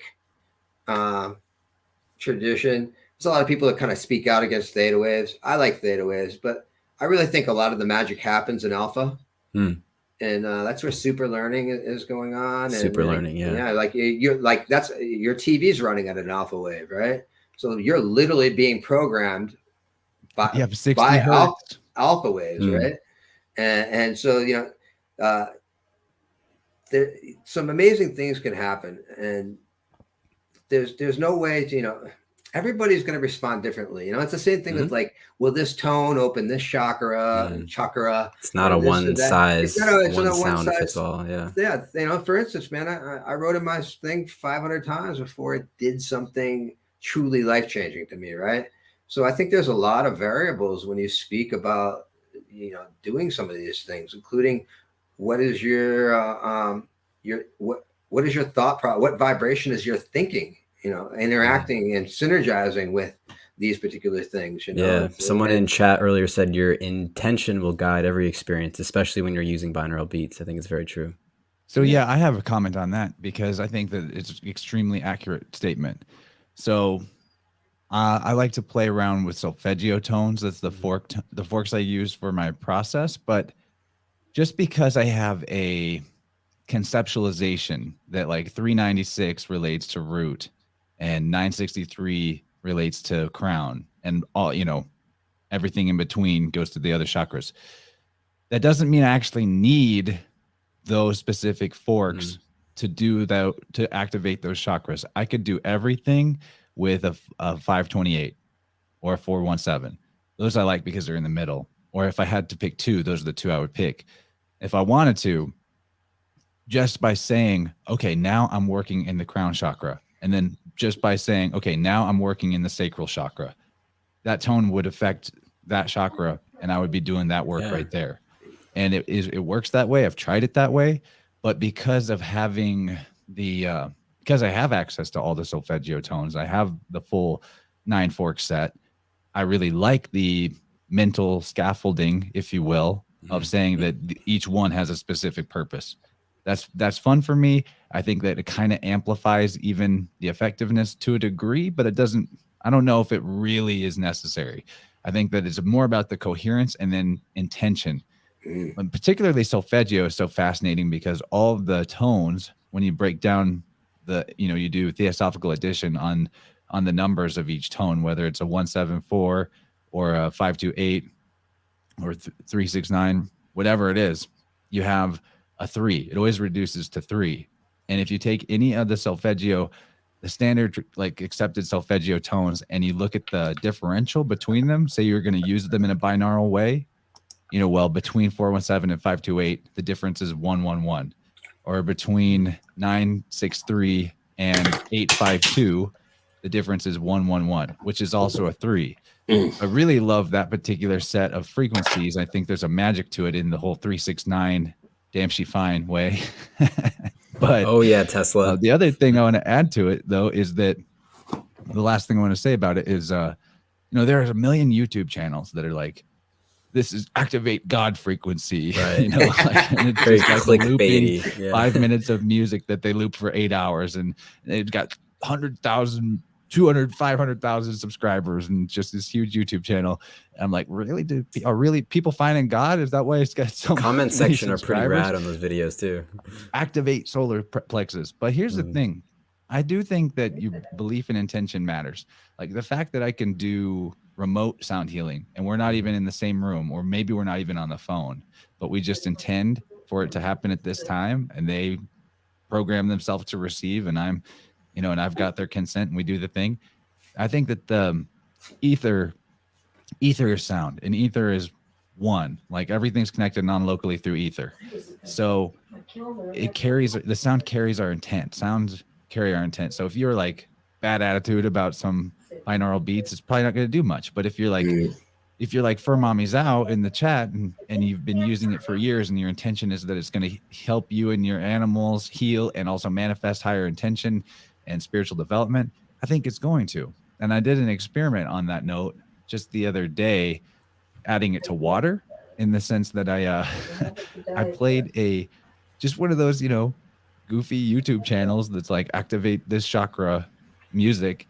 and I played it in the shower, not even with headphones on. I just played it in the shower, and man, that was the most like cleansing feeling, relaxing. I felt like I came out of a spa after I was done with that shower. So Yeah, well, you're the technology, man. It's like your thoughts. You are the vibration, right? And so you are now synergizing that vibration with whatever you're interacting with. And we don't look at ourselves there's as a float technology. tank place here, like isolation tanks here in my town called Theta. Oh, And I'd really like it if I could go in there and experiment and be like, do you mind if instead of it being silent, I have control over the speakers that are in the tank and just like play some chosen tones while I'm in there? Because I do think that the water as a carrier adds a whole nother level. and the salt too. I mean, I think James, you brought this up that my mom 2 days ago said she has diverticulitis and she had to go get a CAT scan, and we were talking about staying hydrated because she has to do like a liquid diet for a bit, and I was like, yeah, well, make sure you take some salt and some magnesium and keep yourself, electrified, and it's just crazy how much of a difference a little bit of salt can make, and it's cool chance that one day we will be able to customize our whole experience in those float tanks. We can have all sorts of features to go into that sensory deprivation experience. It's pretty cool. Bootsy, have you ever tried anything like that? The float tank or the, like the dark rooms that I've heard of, like from Aubrey Marcus? I haven't ever done the dark rooms, but yeah, I've done the float tanks. Big fan, and it's exactly right about water. Sorry, I hear something. Okay, that's you. I'm like, some I muted interference you, going on? James. There's something coming through on your side. You watching CSI over there or something? No, the float tanks, I'm a huge advocate of. I remember watching, what was that movie that came out like in the 70s, like a cult classic where he just goes into all these like these different hyperbaric chambers, and they're like teeny tiny. Do you know what I'm talking about? It's Altered States. Altered States. That's a great film, and that's kind of the idea that I had about the float tanks and stuff. But the way that they have designed them now, and Chance, I bet you if you went in there and asked them, they would let you. I actually happen to be good pals with the dude who owns it, so I'm sure I could pull it off. I would just have to like tell him ahead of time, maybe, because he's not usually there. Yeah, there's somebody that I've actually been in contact with a little bit who has a spot in St. Pete. I need to touch back base because they're really passionate about healing and breath work and all kinds of stuff. But yeah, like I got the cooties, whatever the hell, I was detoxing or I had cooties or what. I don't want to argue with anybody in the chat about like virus or terrain, but something happened and I was ill. I don't know. And I went to that Theta place 2 times in the week. I used the infrared sauna and then jumped in the float tank, and other people who were having the same experience as me, they're messed up for 2 weeks, and I was good in 5 days. And that was a big part of it. I mean, nutrition and supplements were a big part of it too, and rest, but like I was back in the gym on day 6. And I'm sure your had mental a lot to do with state was really optimized after that as well.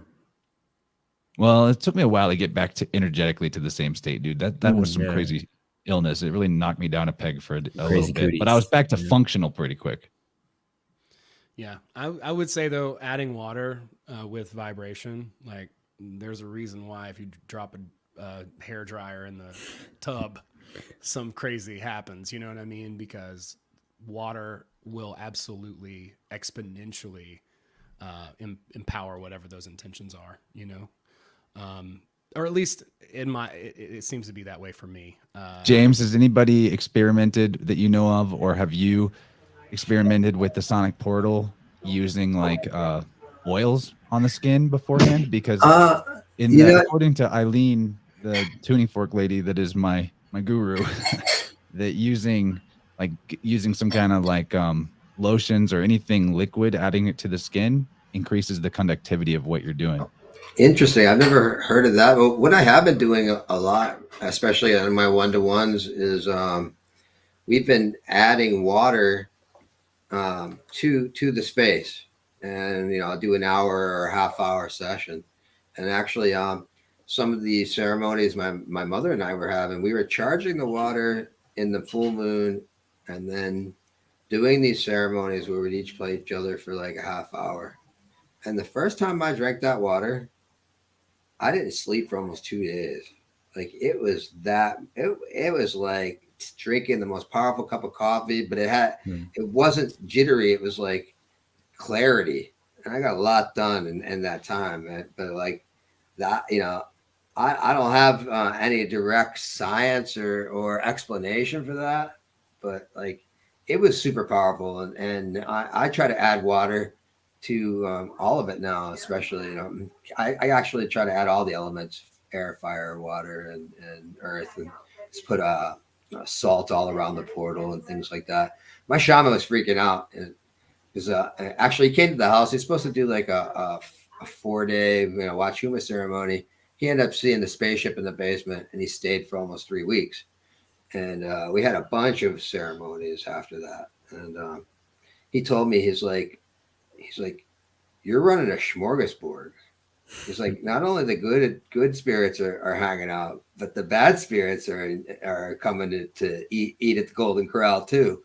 And he's like, you got to like get some protection in here and start keeping off and warding off some of the things that are a little more malevolent that we can't really see. And so yeah, I've been adding these elements, adding protections, and the water has really done some stuff to me that's unexplainable. But yeah, I mean, I'm interested to integrate some kind of oil. I mean, are they fully like just putting it on their arms? Are they covering their olive open skin? Like, what's the deal with that? Well, it's been particularly useful for when using weighted tuning forks, where it's going directly onto your skin, on your body. So if there's like an essential oil they like, or some kind of not too heavy or slimy lotion, something that just adds some moisture, it does amplify the electric component of the vibration. But hey, what's up, Rachel? Another tour in the house, tourist party. Hey. Yeah. How's it going?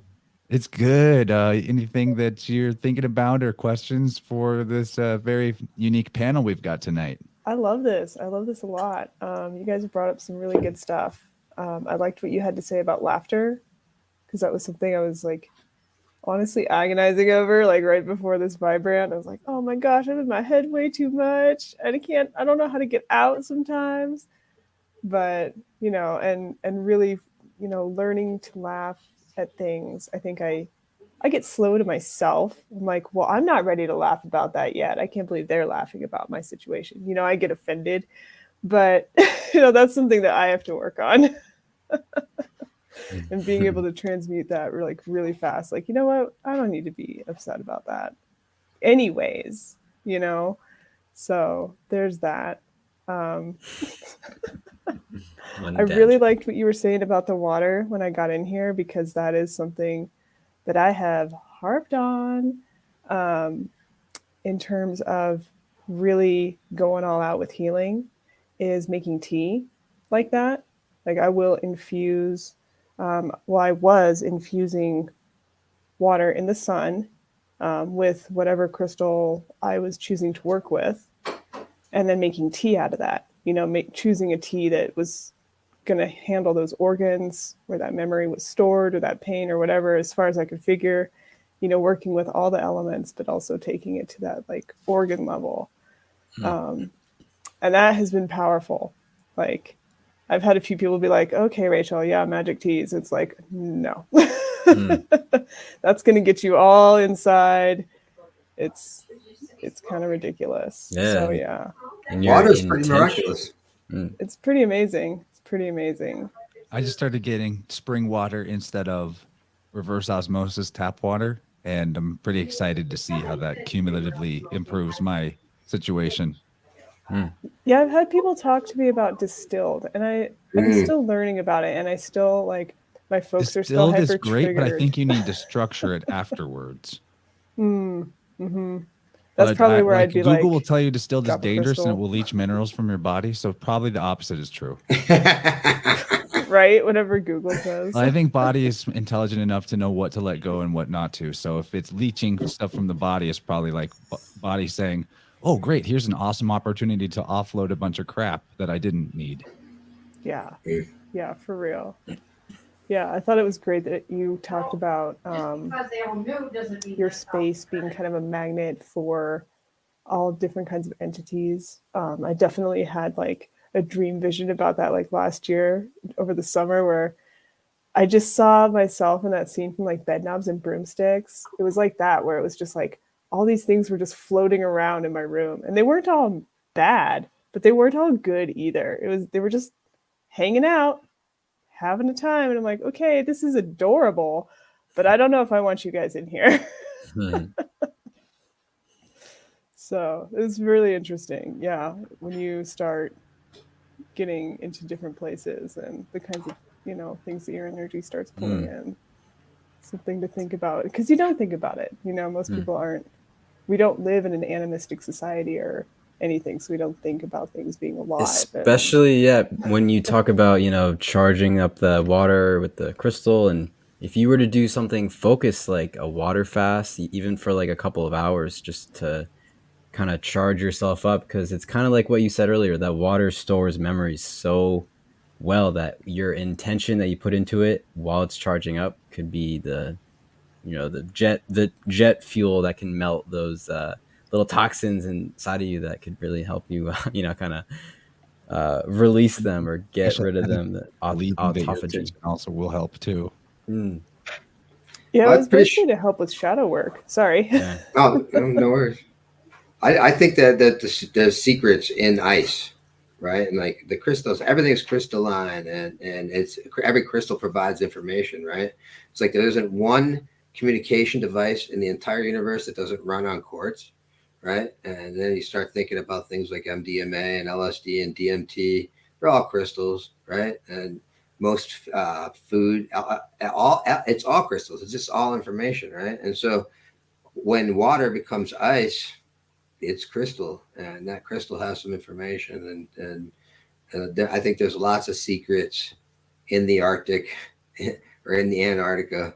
It's like the water is the life of this planet, right? And it's holding on to all these vibrations and all this information, and to think if you had a glass of water today, it's the same glass of water it was in some dinosaur a few 100 million years ago. It's the same water, and so like there's a history to that water, and structuring water super real too, and it's something I want to learn more about in sort of like the Schaubergian research vein. But I do know that using orgonite like this, I've done the experiment actually that Mitch showed me, where you take properly created orgonite, has to have enough metal to the ratio of crystal, but you get a glass of water. I actually wouldn't use a glass because if you freeze water in actual glass, it could break. But to do the experiment, you take water, maybe get like one of those beer pong red cups or something, and you freeze it with the cup resting on top of one of these. And when you come back and you peel off the party cup, you'll actually see a vortex, like a hollow tornado hole of how the water is structured in this spiral by the energy. It freezes in a vortex spiral from being on top of one of these. So this is probably a really good way to structure water in a simple manner, to just have this like on or near wherever you're storing the water, or like use it as a coaster. Yeah. It's got all That's sorts brilliant. Of yeah, I'll take it's really some cool. coasters. It's one of the best examples of that orgonite actually does something that you can show somebody that is way too like physical materialist. And I mean, not all orgonite is created equal either, but created correctly, orgonite definitely has that scalar wave property. And scalar waves is just this one of the many words for ether in harmony. There's a million words for it, so don't get caught up on the terms. Oh, Martin says hi on the Rockford side. He says hi to you specifically, Yay. Rachel, and the rest of the Vibe Ranters, but mostly to you, I guess. Martin's awesome. I'm still loving all of his gifts. Like, I've got this fox paw over here, all discreet.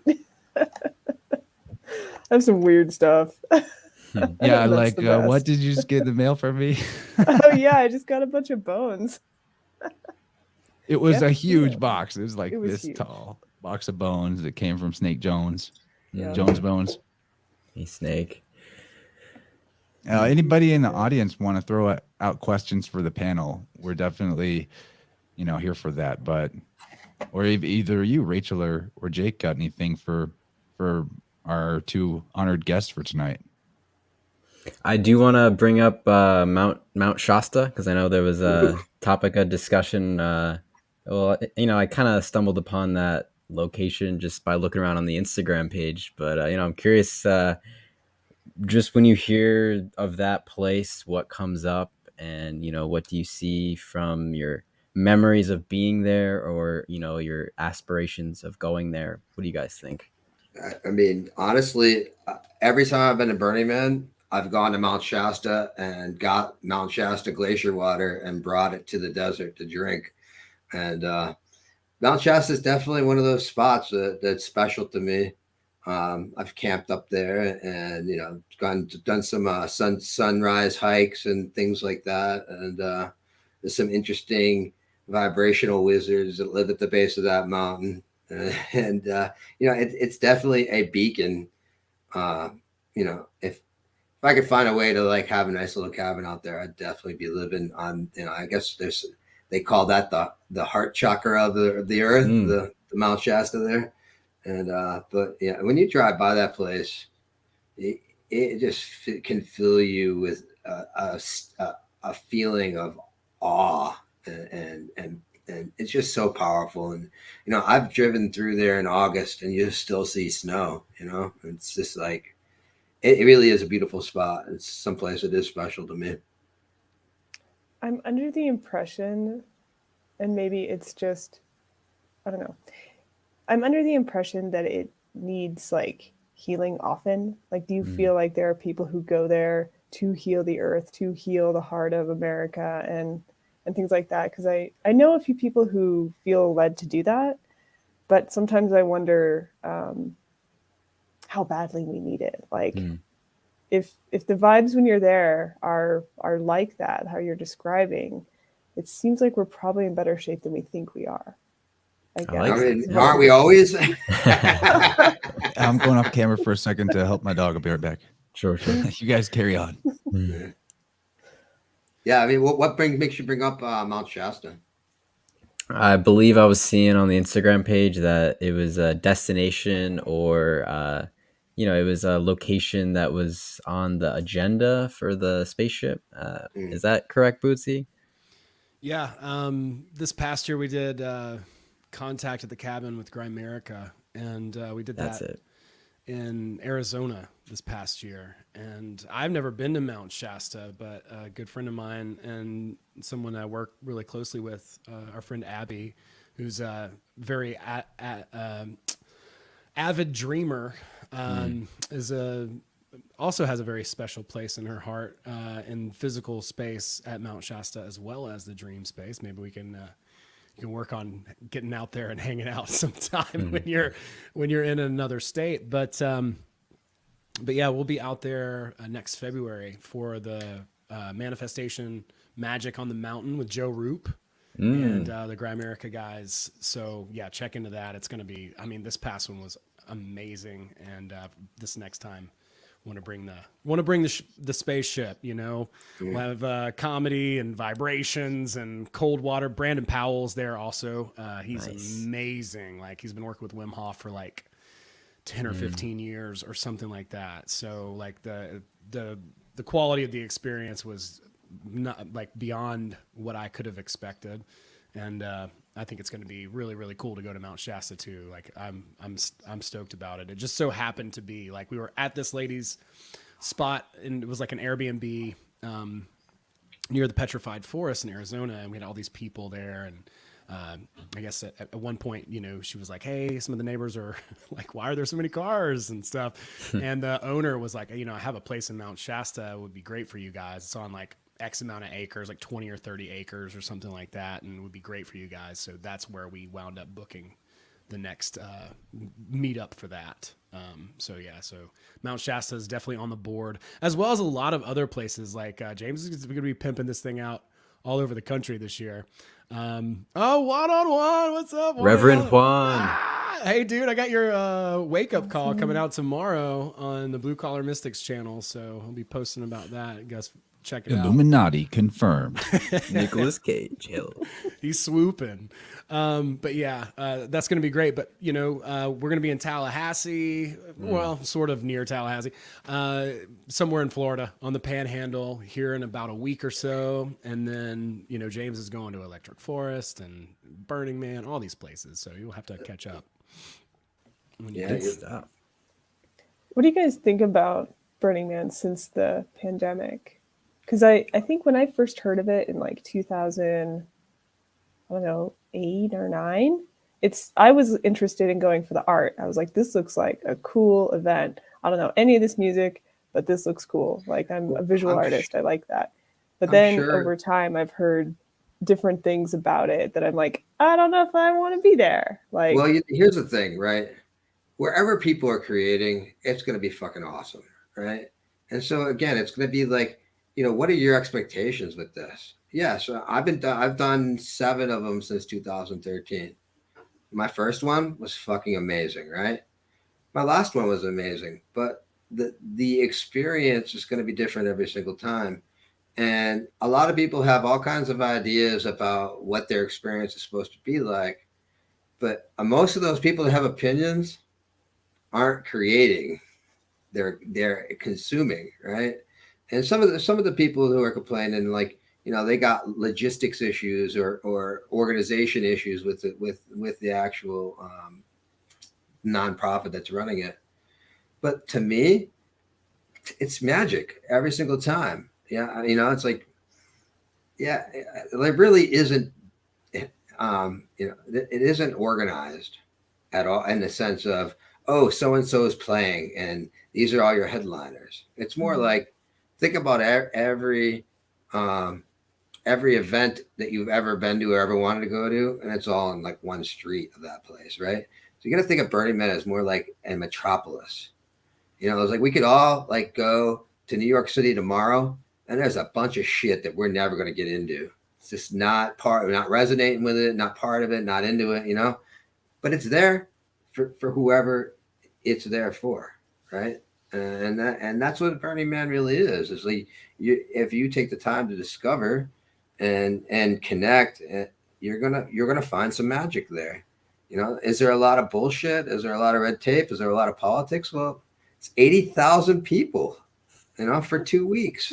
You know, they got to build it, they got to experience it, and they got to tear it all down. And it's all in a place that's super extreme. You know, you could fucking die there. There's no doubt about it. But, you know, 3 of my most awesome Saturday nights of my life have been there. So like, and some of the most magical moments, you know, it's like our camp has a big giant Viking ship, and we travel that thing all across the desert, and a big old party. And, you know, one of my roommate from my last place, when his dad passed away, we took him to Burning Man to take his father's stuff to the temple. And he's a big Viking. And we took this Viking on a Viking ship to a temple with no nails.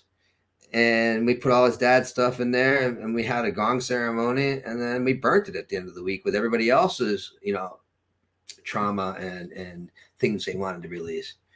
It was the most cathartic thing on several occasions that, you know, you could be part of in a non-traditional way, right? And so it like anything in life, it's going to be exactly what you make it, and there's magic everywhere, always, and you're bringing the magic if you can be conscious of it. So, you know, there's a lot of intention there, and in that intention, you know, it's unfathomable some of the things that you'll experience. So I'm still going this year, you know, but I'm going this year as a means of reconnecting with my camp and raising the vibration to a bunch of people I've been estranged from because of the lockdown.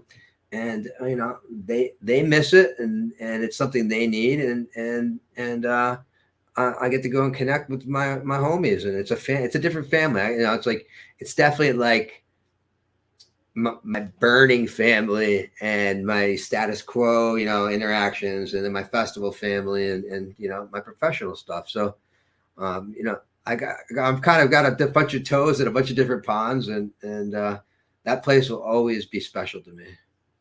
Techno Viking. Epic. Skull. That's cool. That's cool. Thank you. Yeah, I've always heard so many mixed things about the origins of Burning Man, and there's an element of festivals of any type or human organizational principle, you could say, that when there's a certain amount of people in one place, there's a risk, if you will, of sort of this locust thing happening where you switch from tribe to swarm. And Or it's hive, not, yeah, there's like, what I mean by that is you might have, I don't know what the exact number is, and it's probably not an exact number, but you might have a festival of 2,999 people, and then a festival of 3,000 people, somebody dies. but lower than that, nobody dies. I'm not saying this to say Burning Man is that type of a deal, but that wherever there's a large amount of human beings, there's going to be the entire spectrum and rainbow of potentiality there. So it's kind of like exactly how we started the talk. If you think it sucks, it probably sucks. If you think it's awesome, it's probably going to be awesome. But most people are going to go through in a place that's that energetically charged. They're probably going to go through a whole range of experience of feeling. And that's cool. If you're and wondering, it's a huge creative hub. So that's also cool. If you're wondering instead of experiencing, then it's probably going to be rough. Well, I'm not going to lie. I've been there at 115 degrees and dust storms. You can't see 5 feet in front of your face. Like the conditions can be crazy, right? And so, somebody that thinks they're going to Electric Forest and goes to Burning Man and spends 3 days looking into a white void. I mean, that's going to be a negative experience to them because they have expectations otherwise, right? And, we create our experience though, but I think with all these festivals, it doesn't matter if it's Burning Man or Forest or a small little get together. What they provide is a different feeling of community that's outside of fucking sports or religion or politics, right? And we all end up in these situations, and a lot of these corporations have exploited this feeling in especially young kids that don't even realize that that's what they're connecting to. They think that they're going to see Bass Nectar or their favorite band, Grateful Dead or whatever. But really what they're doing is connecting on a deep level in a community and having real connectivity and experience. And that's definitely exploited in a lot of ways. So, there's a lot, it's all, you put that many people together and it's going to be, everybody's got different motivations and how you place yourself and position yourself within that is definitely going to, help or hinder your experience. Yeah. And there's also about that idea of intentions when it comes to I'm glad we're talking festies a bit because I wouldn't be who I was without music festivals. And I started in that realm, looking for a party, started eventually transitioning towards looking for a spiritual experience and connectivity. And now I'm going to them more in the realm of I'm still going to have a good time and I'm still going for the spiritual experience, but also now I'm kind of in the role of teacher, facilitator, creator, and that's been amazing because starting the journey of going to those events now, to transform my life in such a way that now I can be the type of person that my young self going to the event would have looked up to and wanted to interact with is a huge self-confidence, self-esteem booster, right? But what I love is festivals that set the intention right out the gate that this is a transformational festival or it's a healing arts retreat festival. There's music, there's creative stuff, there's dance, it's a good time. It is a party, but the intent is set right out the gate that we're here to bring positive change to ourselves and then affect the whole fractal of life and reality. Yeah. So there's one I'm going to May 19th through the 22nd, right outside of St. Louis, called Reconnection Festival. It's spelled with a K-I-N, in the connection of reconnection. I'll drop a link in the chat. Limon says he went to Sonic Bloom. That's a good one. I've enjoyed that one before. I'd like to go back. That's in Colorado. But yeah, sleeping outside is a big plus with festivals for sure, camping festivals. But if anybody's interested in this reconnection festival that I'm about to link to in May, it's going to be great. It's not huge. It's definitely lower in terms of the amount of people than the swarm locust level of humanity. Everyone can watch out for each other pretty well. A lot of really big, good musical acts and tons of artists. And I'll be doing a sound healing workshop there. So if you want to go, hit up the website link I'm dropping, and you can use the coupon code InnerVerse for 10% off. There's my plug. I've been meaning to plug it. Need to plug it more often because I want to see more of you guys there. I love that connection. Go back to your soul family, back to your kin. I love that. And I can definitely just comment on that really quick, Chance. That I've been to 2 festivals in my whole life. One was like a big festival with those bass nectar sort of tipper sort of names. Like they're great musical acts. And they drew a lot of attention and energy, but all kinds of energy, I can say. Whereas this other festival was a smaller, and it was kind of marketed as like a family festival. And there's like families there having a good time with their kids, and people are in a much different space. And I remember not being in the right space, and I met someone who was vibing, having a great time. And I was talking to this person like, hey, what's going on? And for some reason, of course, this is where my head was at. It was not in the right place at that time. I was like, so, what's your plan for today? Like, what will you be ingesting? He's like, oh, nothing. I'm like, oh, okay. And he was having a great time. And I was kind of like, wow, like, why am I here? What am I doing here?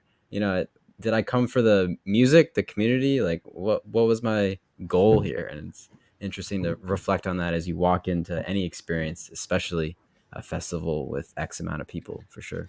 Hey, speaking about festivals too, is Bootsy and I will be at the Salt Festival in Campbellton, Florida on May 6th through 8th. We got some discount tickets available for that. It would help us run the spaceship. And we also have some volunteer opportunities, and also volunteer opportunities for Summer Camp Festival in Chillicothe, Illinois, Memorial Day weekend. So yeah, if anybody's trying to get out and experience the spaceship and have a good time, those are two decent festivals that we'll be at early in the year. Scamp, gotta love Scamp.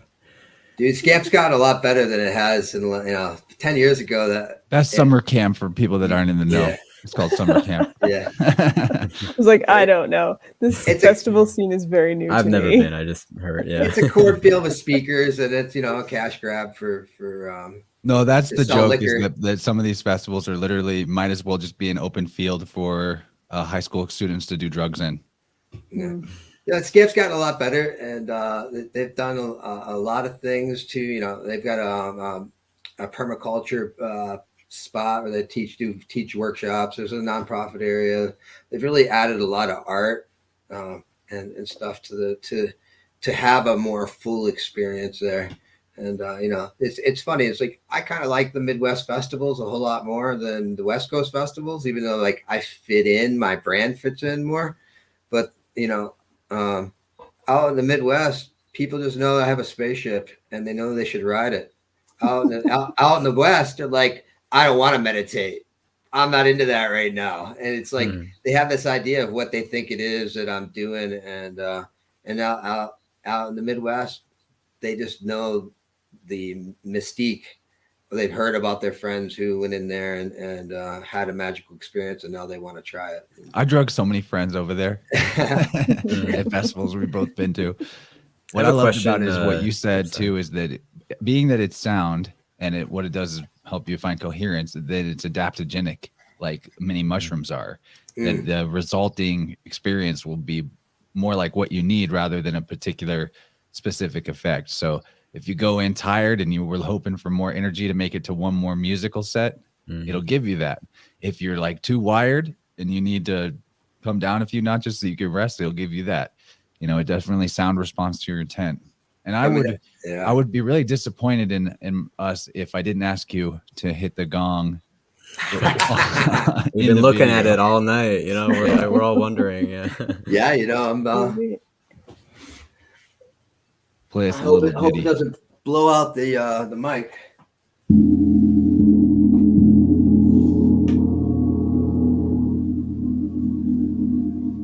Which one is that? That's the Platonic Earth Year, which The is platonic what? the Platonic Earth Year, which is basically the precession of the equinox.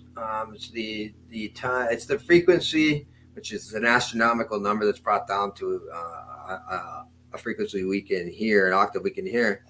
But it's the frequency of all of the Earth's axis passing through all the zodiac in 25,920 years. You know, they say that's the crown chakra. Maybe it is, maybe it ain't. I actually used to put it on people's heads all the time before we had the portal and stuff, and you know, I've had a lot of really awesome experiences with this gong. But you know, I try not to have. I try to keep words out of it. I like to call it a nonverbal lesson in the moment, right? 10,000 people go into that thing. 10,000 people come out with a different experience.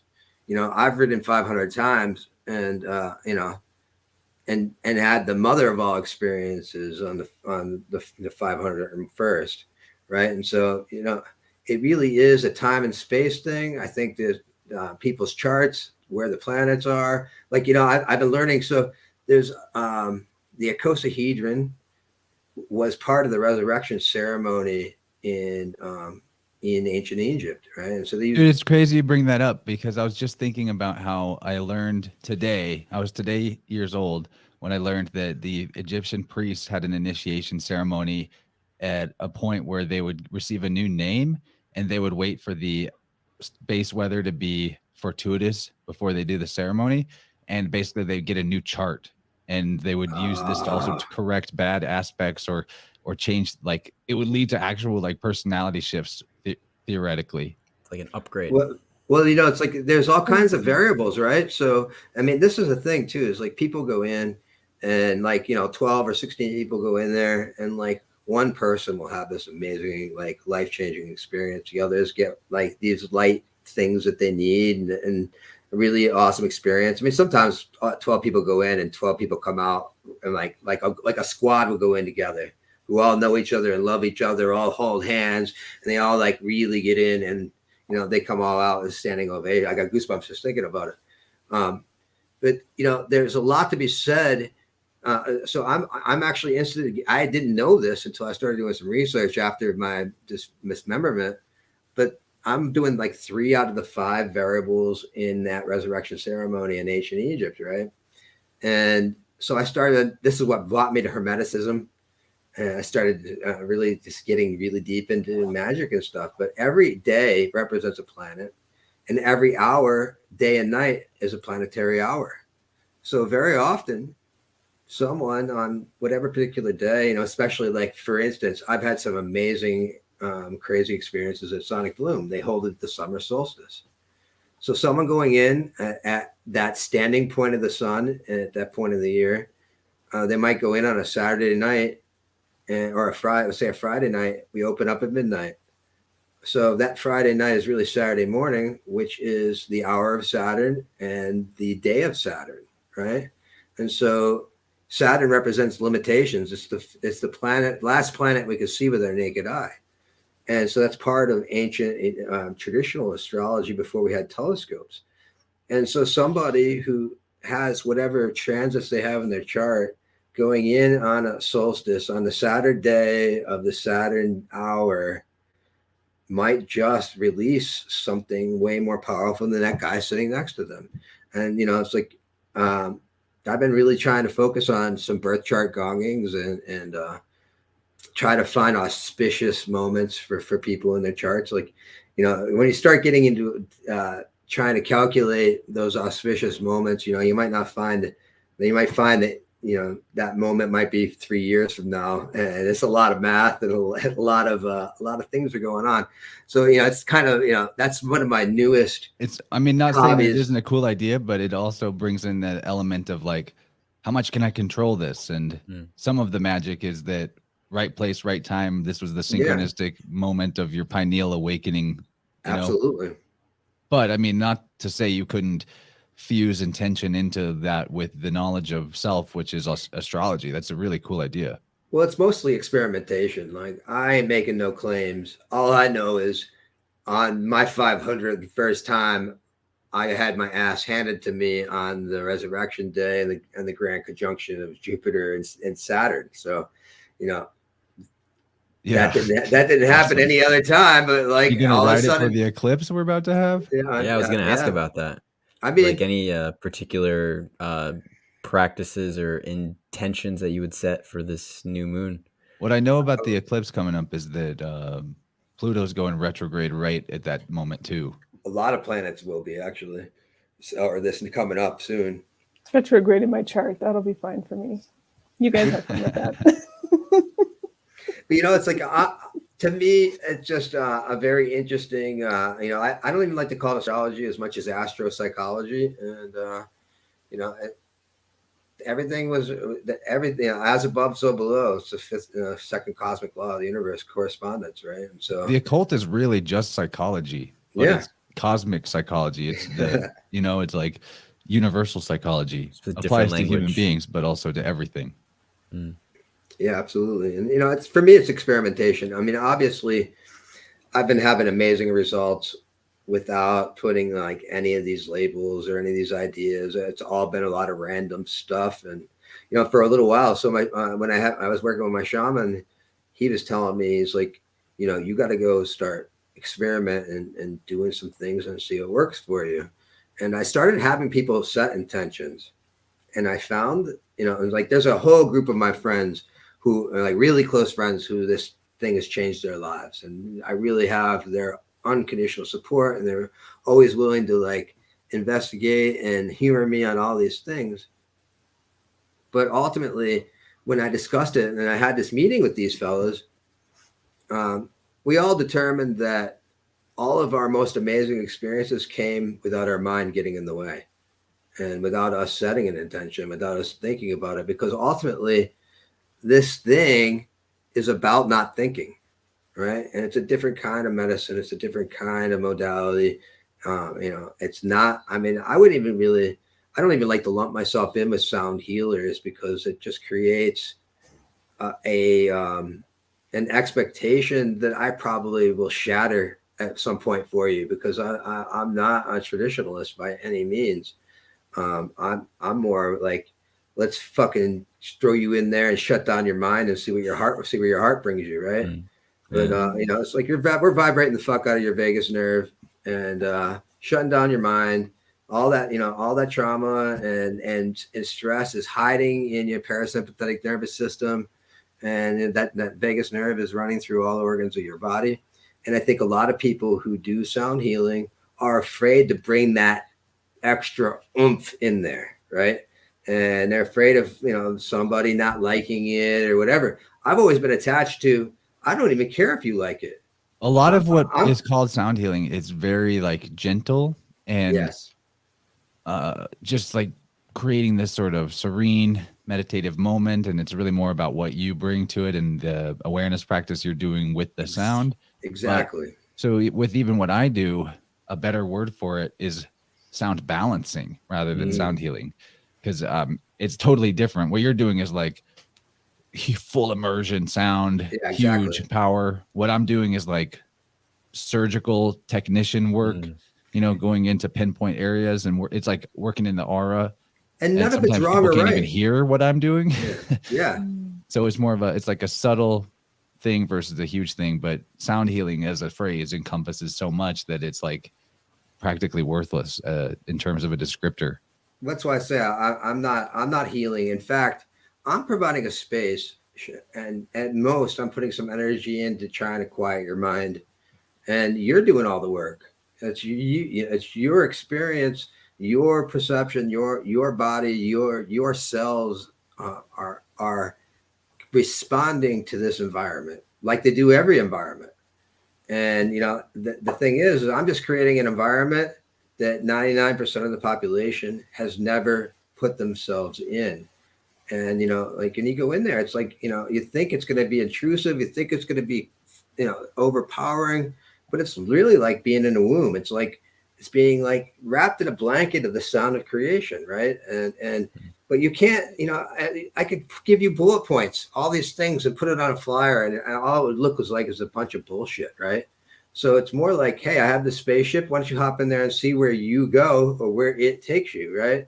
And taking myself out of that and removing myself from that whole process has been a giant blessing, because ultimately it puts me on the ground level to you. It's like, you're not looking up at me on a stage. I'm not trying to be something that, that's leading you to somewhere that you want to be. It's all just, it's an experiment. How are you going to respond to this environment that you've never been in before? And 99% of the time, the experience is really good. I've had like 10 people walk out like, that's fucking sucked. And most of them were too drunk to enjoy it. Right. And so I'm not even attached. I think, you go in, you have a shitty experience.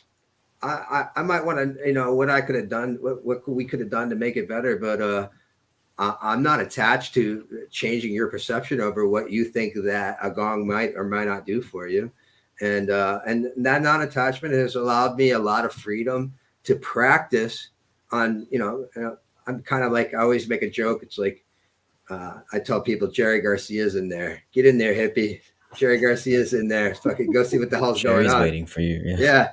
And, it's just like, tricking ravers and hippies into a new experience. But, if I called it my healing meditation station or my Om Dome or like my temple, no one's going to go to that shit. Only like the 50 yogis at the festival who are going to wake up at 10 a.m. to do yoga are going to come see me.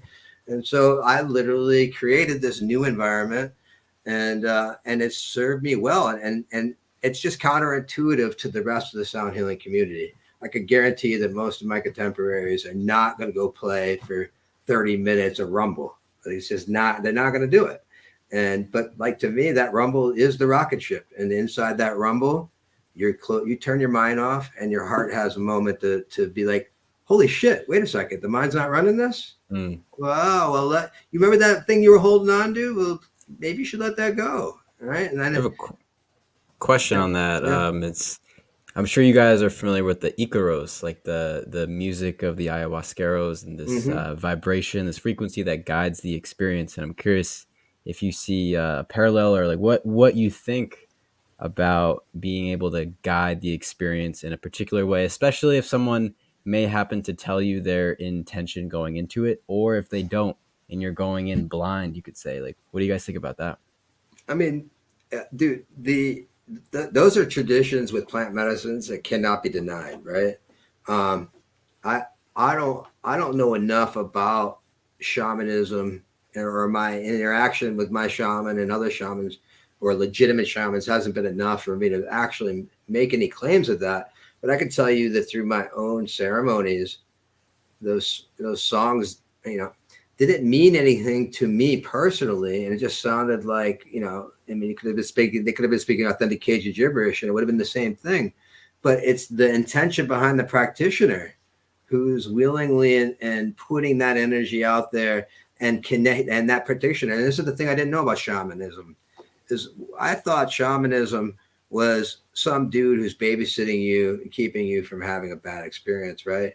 No, the shaman is literally connecting in the the metaphysical with the plant spirit and negotiating your experience, right? And so, like, you're ingesting that plant medicine. That plant spirit is now with you, and that shaman is a real shaman with their weight is interacting with that plant spirit. It's like a triangulation point. Yeah, and bringing you to that thing. And so, the shaman who's you singing those songs, those are magical, man. And I can tell you firsthand some of the most, I can't even fathom the healing that I've had from those type of experiences when I was healing myself by myself with mushrooms and other psychedelics, LSD and stuff throughout other portions of my life. And but it really has a lot to do with that shaman. And during our ceremonies, instead of us singing songs, we're playing gongs, my mom and I, right? And so, like, we're replacing. It's really just putting yourself on a vibration, right, and connecting. And so, I think, some of those practitioners, and over a long enough timeline and lineage, those timeless spirits appreciate that vibration, and that will, negotiate and grease the wheels, so to speak. But again, it's like there's so many ways to get to the top of the mountain. Not everybody, it's like, and this is the thing, we all are magicians. We've all outsourced our power, and we've outsourced it to our culture and to our mentors and all these things. But we could all be creating our own systems of magic, and that's what religions are. That's what these things are.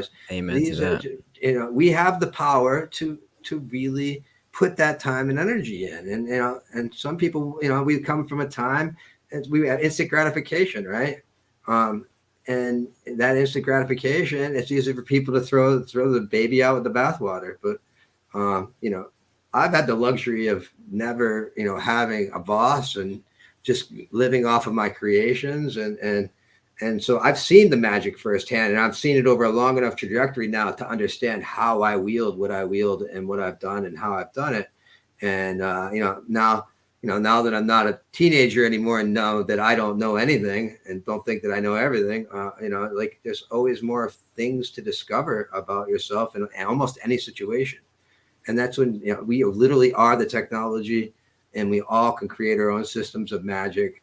This place is a clean canvas for us to create. And in my opinion, Source forgot itself to create you to marvel at your creation, because it already knew everything, right? And so it's just this energy experiencing itself subjectively, and we all have that power. So I encourage everybody to quit outsourcing their power to all these philosophies and look inside, deep inside, and find what their heart, what their soul is telling them, because ultimately all of these traditions came from that same place. And they were nurtured and refined over a long period of time. You might not have your system of magic as refined, but you might share it with your child or a student of some kind, and they'll take it and they'll refine it and make it better. And this is all just a really awesome experience. And the more that you find the wonder in the world and just drop the bullshit, it really is a gift. Excuse the cliche. Beautiful, dude. Love that. That So was the good. Vibe Rant. That was the rant we were all vibing with. Hey. Thank you. And we got some gong. Yeah, should have started with that. Rachel, do you have any thoughts or things for our closing up here? My only last one, and hopefully you didn't already talk about this, but falling asleep with binaural beats or anything like that. I know that when I started listening to sound healing, just in general, whether it was binaural beats or singing bowls or something, there were times when I passed out. And I thought it was great, but I don't know if that's something that, you want to do all the time. Like, is it much better to be conscious and aware of what's coming in or out, or anything like that? I think everybody should do what works best for them. Like, I don't sleep. I sleep maybe 4 hours a night, right? I got this Gemini moon that keeps my mind active all the time. But I sleep when I'm tired. It isn't like I'm an insomniac. I just got a lot of creating to do and a lot of things to work out, right? And so what I've been doing recently is I used to listen to fall asleep with a TV on or music. I don't want anybody else's perspective permeating my consciousness in that vulnerable state. So what I've been practicing a lot lately, and this has really been working out for me a lot, is I go to bed loving my pillow. Seriously, I tell my pillow I love it, and then I thank my blankets for keeping me warm, and then I tell myself I'm grateful for this space to rest. And I got goosebumps just thinking about it right now. And what happens is I'm putting myself in the vortex. And when you pass out in the vortex, you wake up in the vortex, right? And so like I'm literally programming my next day with gratitude. And like I try to go through other things, like, you know, I'll say things like I ask for forgiveness for those that I hurt, offer forgiveness to those that hurt me, and forgive myself. You know, I get into this state where I'm acknowledging the feelings of being, and try to go to bed in that state of gratitude. And I think that beats, you know, going to bed, even to my own gong CD. That beats beats. Yeah, I mean, it really, you know, music is mesmerizing, and it's somebody else's creation, right? And I'm really on this bit especially when I'm vulnerable. I want to be on my creation. I am the master of this reality, and I'm going to set the tone for me. And, you know, the more that I ignore everybody else's noise and live my way and keep on feeling good, and people are like, what the fuck's up with you? It's like, I'm living by display. And if you want to pick up what I'm putting down, I mean, I love to share it. If you don't think what I'm doing is right, well, then you're right. You're right for you, right? It's like, it's not, you know, there's no real right answer. It's really about how you choose to live your experience. You know, if you think going to bed with binaural beats is fucking awesome, then you should do it every goddamn night. You know, it's like, what is going to put you in that state where you can get the rest you need and have positive dreams, or be able to remember your dreams, things of that nature, you know? But yeah, I don't think there's ever really a right answer. It's preference, and each of us have our own programming, and we're all here, have our own purpose, you know, and that purpose can be triggered in a number of ways. Thank you. Yeah. So, Owen, you got any parting shots for us? Yeah, on the dream front, I like to turn off all the Wi-Fi and stuff in my house when I go to sleep. I can hear it if I don't turn it off. Everything It's like off. Yeah. We've been. That's what that is? Yeah, that's. I don't know. It might be all those gongs smashing. If I could turn the power to the house off, I would. Yeah, likewise. Ooh, that's a good idea. When the power goes out, I'm like, oh, this feels nice. Therapeutic blackout, you know. That's right. Yeah, I couldn't. You know, agree if you more. just wrap yourself in one of those crinkly, shiny space blankets, it does the same thing. That's what I need. That's Blocks really all what the I need. signals. Tinfoil blanket. That's right. That's exactly right. One thing I'd like to hit on the wrap up is Owen and I have been working on a program called the Blueprint to Happiness, and we just released a PDF, right? It's on the website. Yeah, and Blueprint to Happiness is really about understanding the pathways to get you what you want. Which happiness is a really nebulous term. You know, we're really talking about fulfillment. Having feeling like what you do and your time matters, and your connection to human beings and things like that.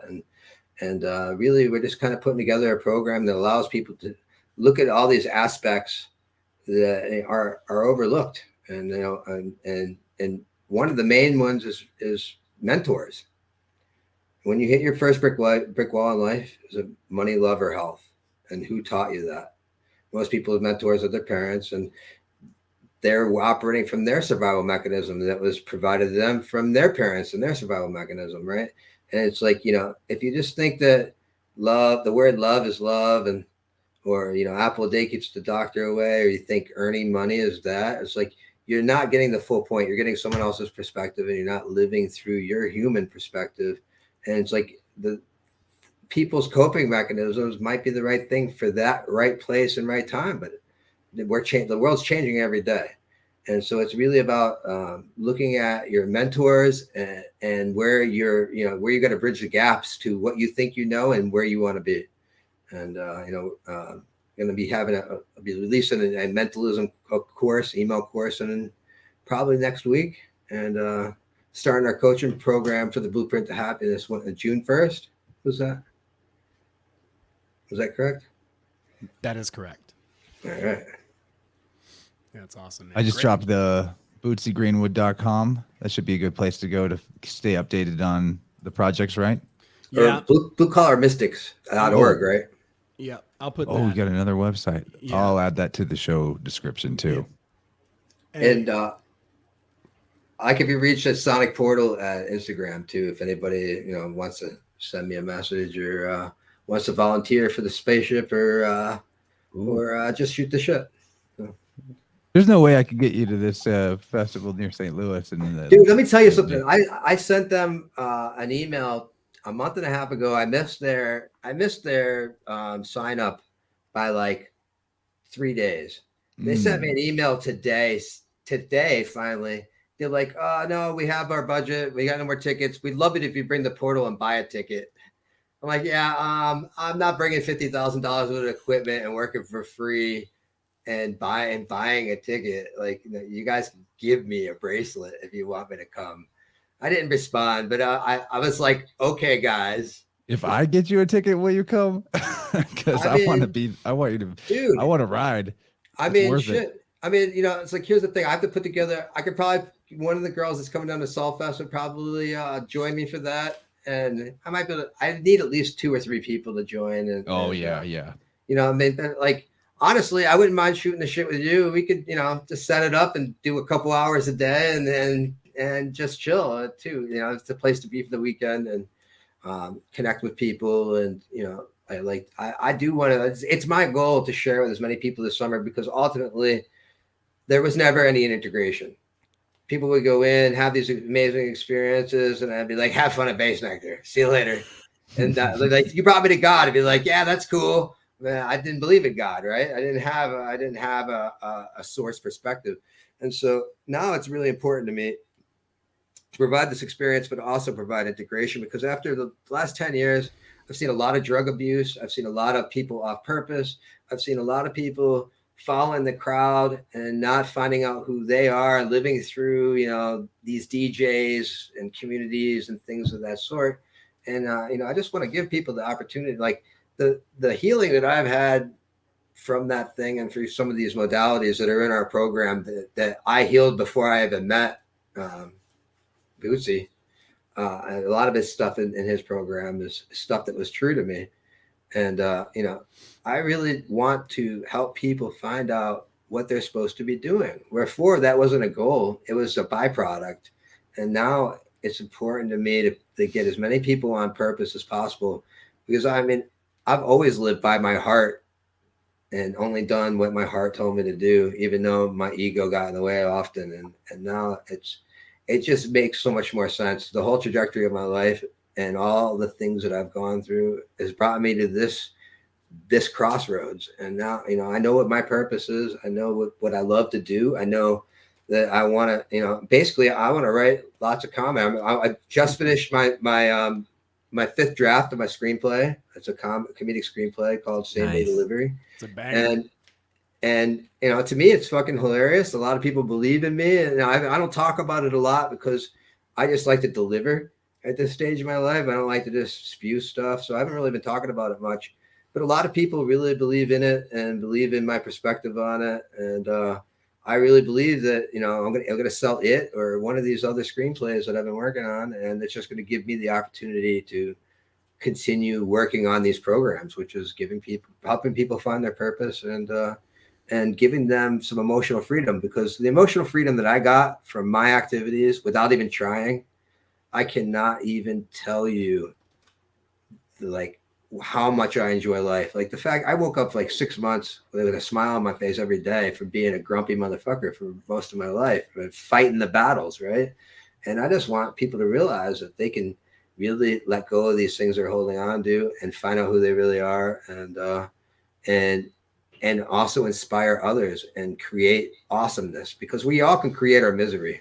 We're so good at it. And, nobody was more miserable than me at times of my life. And I was 100% responsible for that. And very few outside things were creating that. It was me and my perspective. And so it's just my number one goal to like really give people that freedom. I have emotional freedom now that's beyond anything I ever could have imagined 5 years ago. And I just want to share it with the world. So find us. Yep. Find the others. Yeah. Purpose, story, service. That's where we're heading. And I'm really honored to be able to collaborate with James and to hang out with you, Chance. Man, I love what you're doing. The first time I discovered you, my friend Lehman, who was in the chat earlier, was like, you got to check this guy out. And I just was floored by the stuff that you've done, and the Eileen Day McCusick stuff. My God, dude, that just knocked me on my ass. It was so good. So thanks to everybody out there. What a great and lively chat as well. I just want to say thanks to everybody for hanging out and being a part of this. All the cool people that I met as a result, Sean and so many, all the spiders out there. You guys are amazing. I love what you do, and yeah, much love to everybody. Look forward to encountering you digitally and physically in every hologram form. Let's hang out. Beautiful, dude. Yeah, that was such a good wrap up. I don't even need to do one. Really good. Oh man, I mean, we could keep going. Clearly, Hitzz has got a lot of gas to just keep laying down the inspo gravy. He's a fucking force of nature, dude. Seriously, It's insane. so good. Hey, we can do it again. We don't have to keep people. We can choose a new topic next time and Come back anytime. Yeah. This is, we got Rachel and Jake here. They called in, and I have much appreciation for coming and bringing your beautiful faces on the screen and asking good questions and making observations. Love that. Yeah, thank that's you. sort Thank of the you vibe of the Vibe Rant, James. If you're ever tuning in, we do it the same night every week. And All right. if you're in the chat and you're like, I'd like to call in, you're definitely welcome. That's kind of the whole point, is to make this the community thing. So we will be, I guess, wrapping it up, but same time, same vibrant place, same vibrant time next week. Love you guys very much. This has been a really good one. I mean, as a student of sound, I feel like many connections were made, and yeah, the chat's beautiful. Everything's beautiful. And if anyone wants to say anything before we hit out, please do, but we're wrapping up. Yeah, I would say, if you can get me a ticket, I would love to hang out with you and come down and experience your workshop and see what you got going on. Honestly, but I'm not attached to it. So, but if you think it's something you can work out, I'd probably be open to it. Okay, well, let's be in touch after this. Yeah. We will anyway, but sounds awesome. Yeah, certainly. Happy birthday tomorrow, Jake. Thank you guys. Yeah, we got a half an hour left. I appreciate all these birthday wishes. Thank you for the invite onto this awesome vibe rant with you guys. Chance, James, Rachel, Owen. Great to see you guys. I've been having a lot of fun, and I got a special surprise for my birthday. Just look out on Telegram. We can all participate in it together. It'll be an absolute gift for all of us, and I'm looking forward to doing it. Thank you guys. Thank you guys. It was a good time. This was a good time. Awesome, guys. I'll talk to you soon. Much love. All right. Cheers. Later, gators.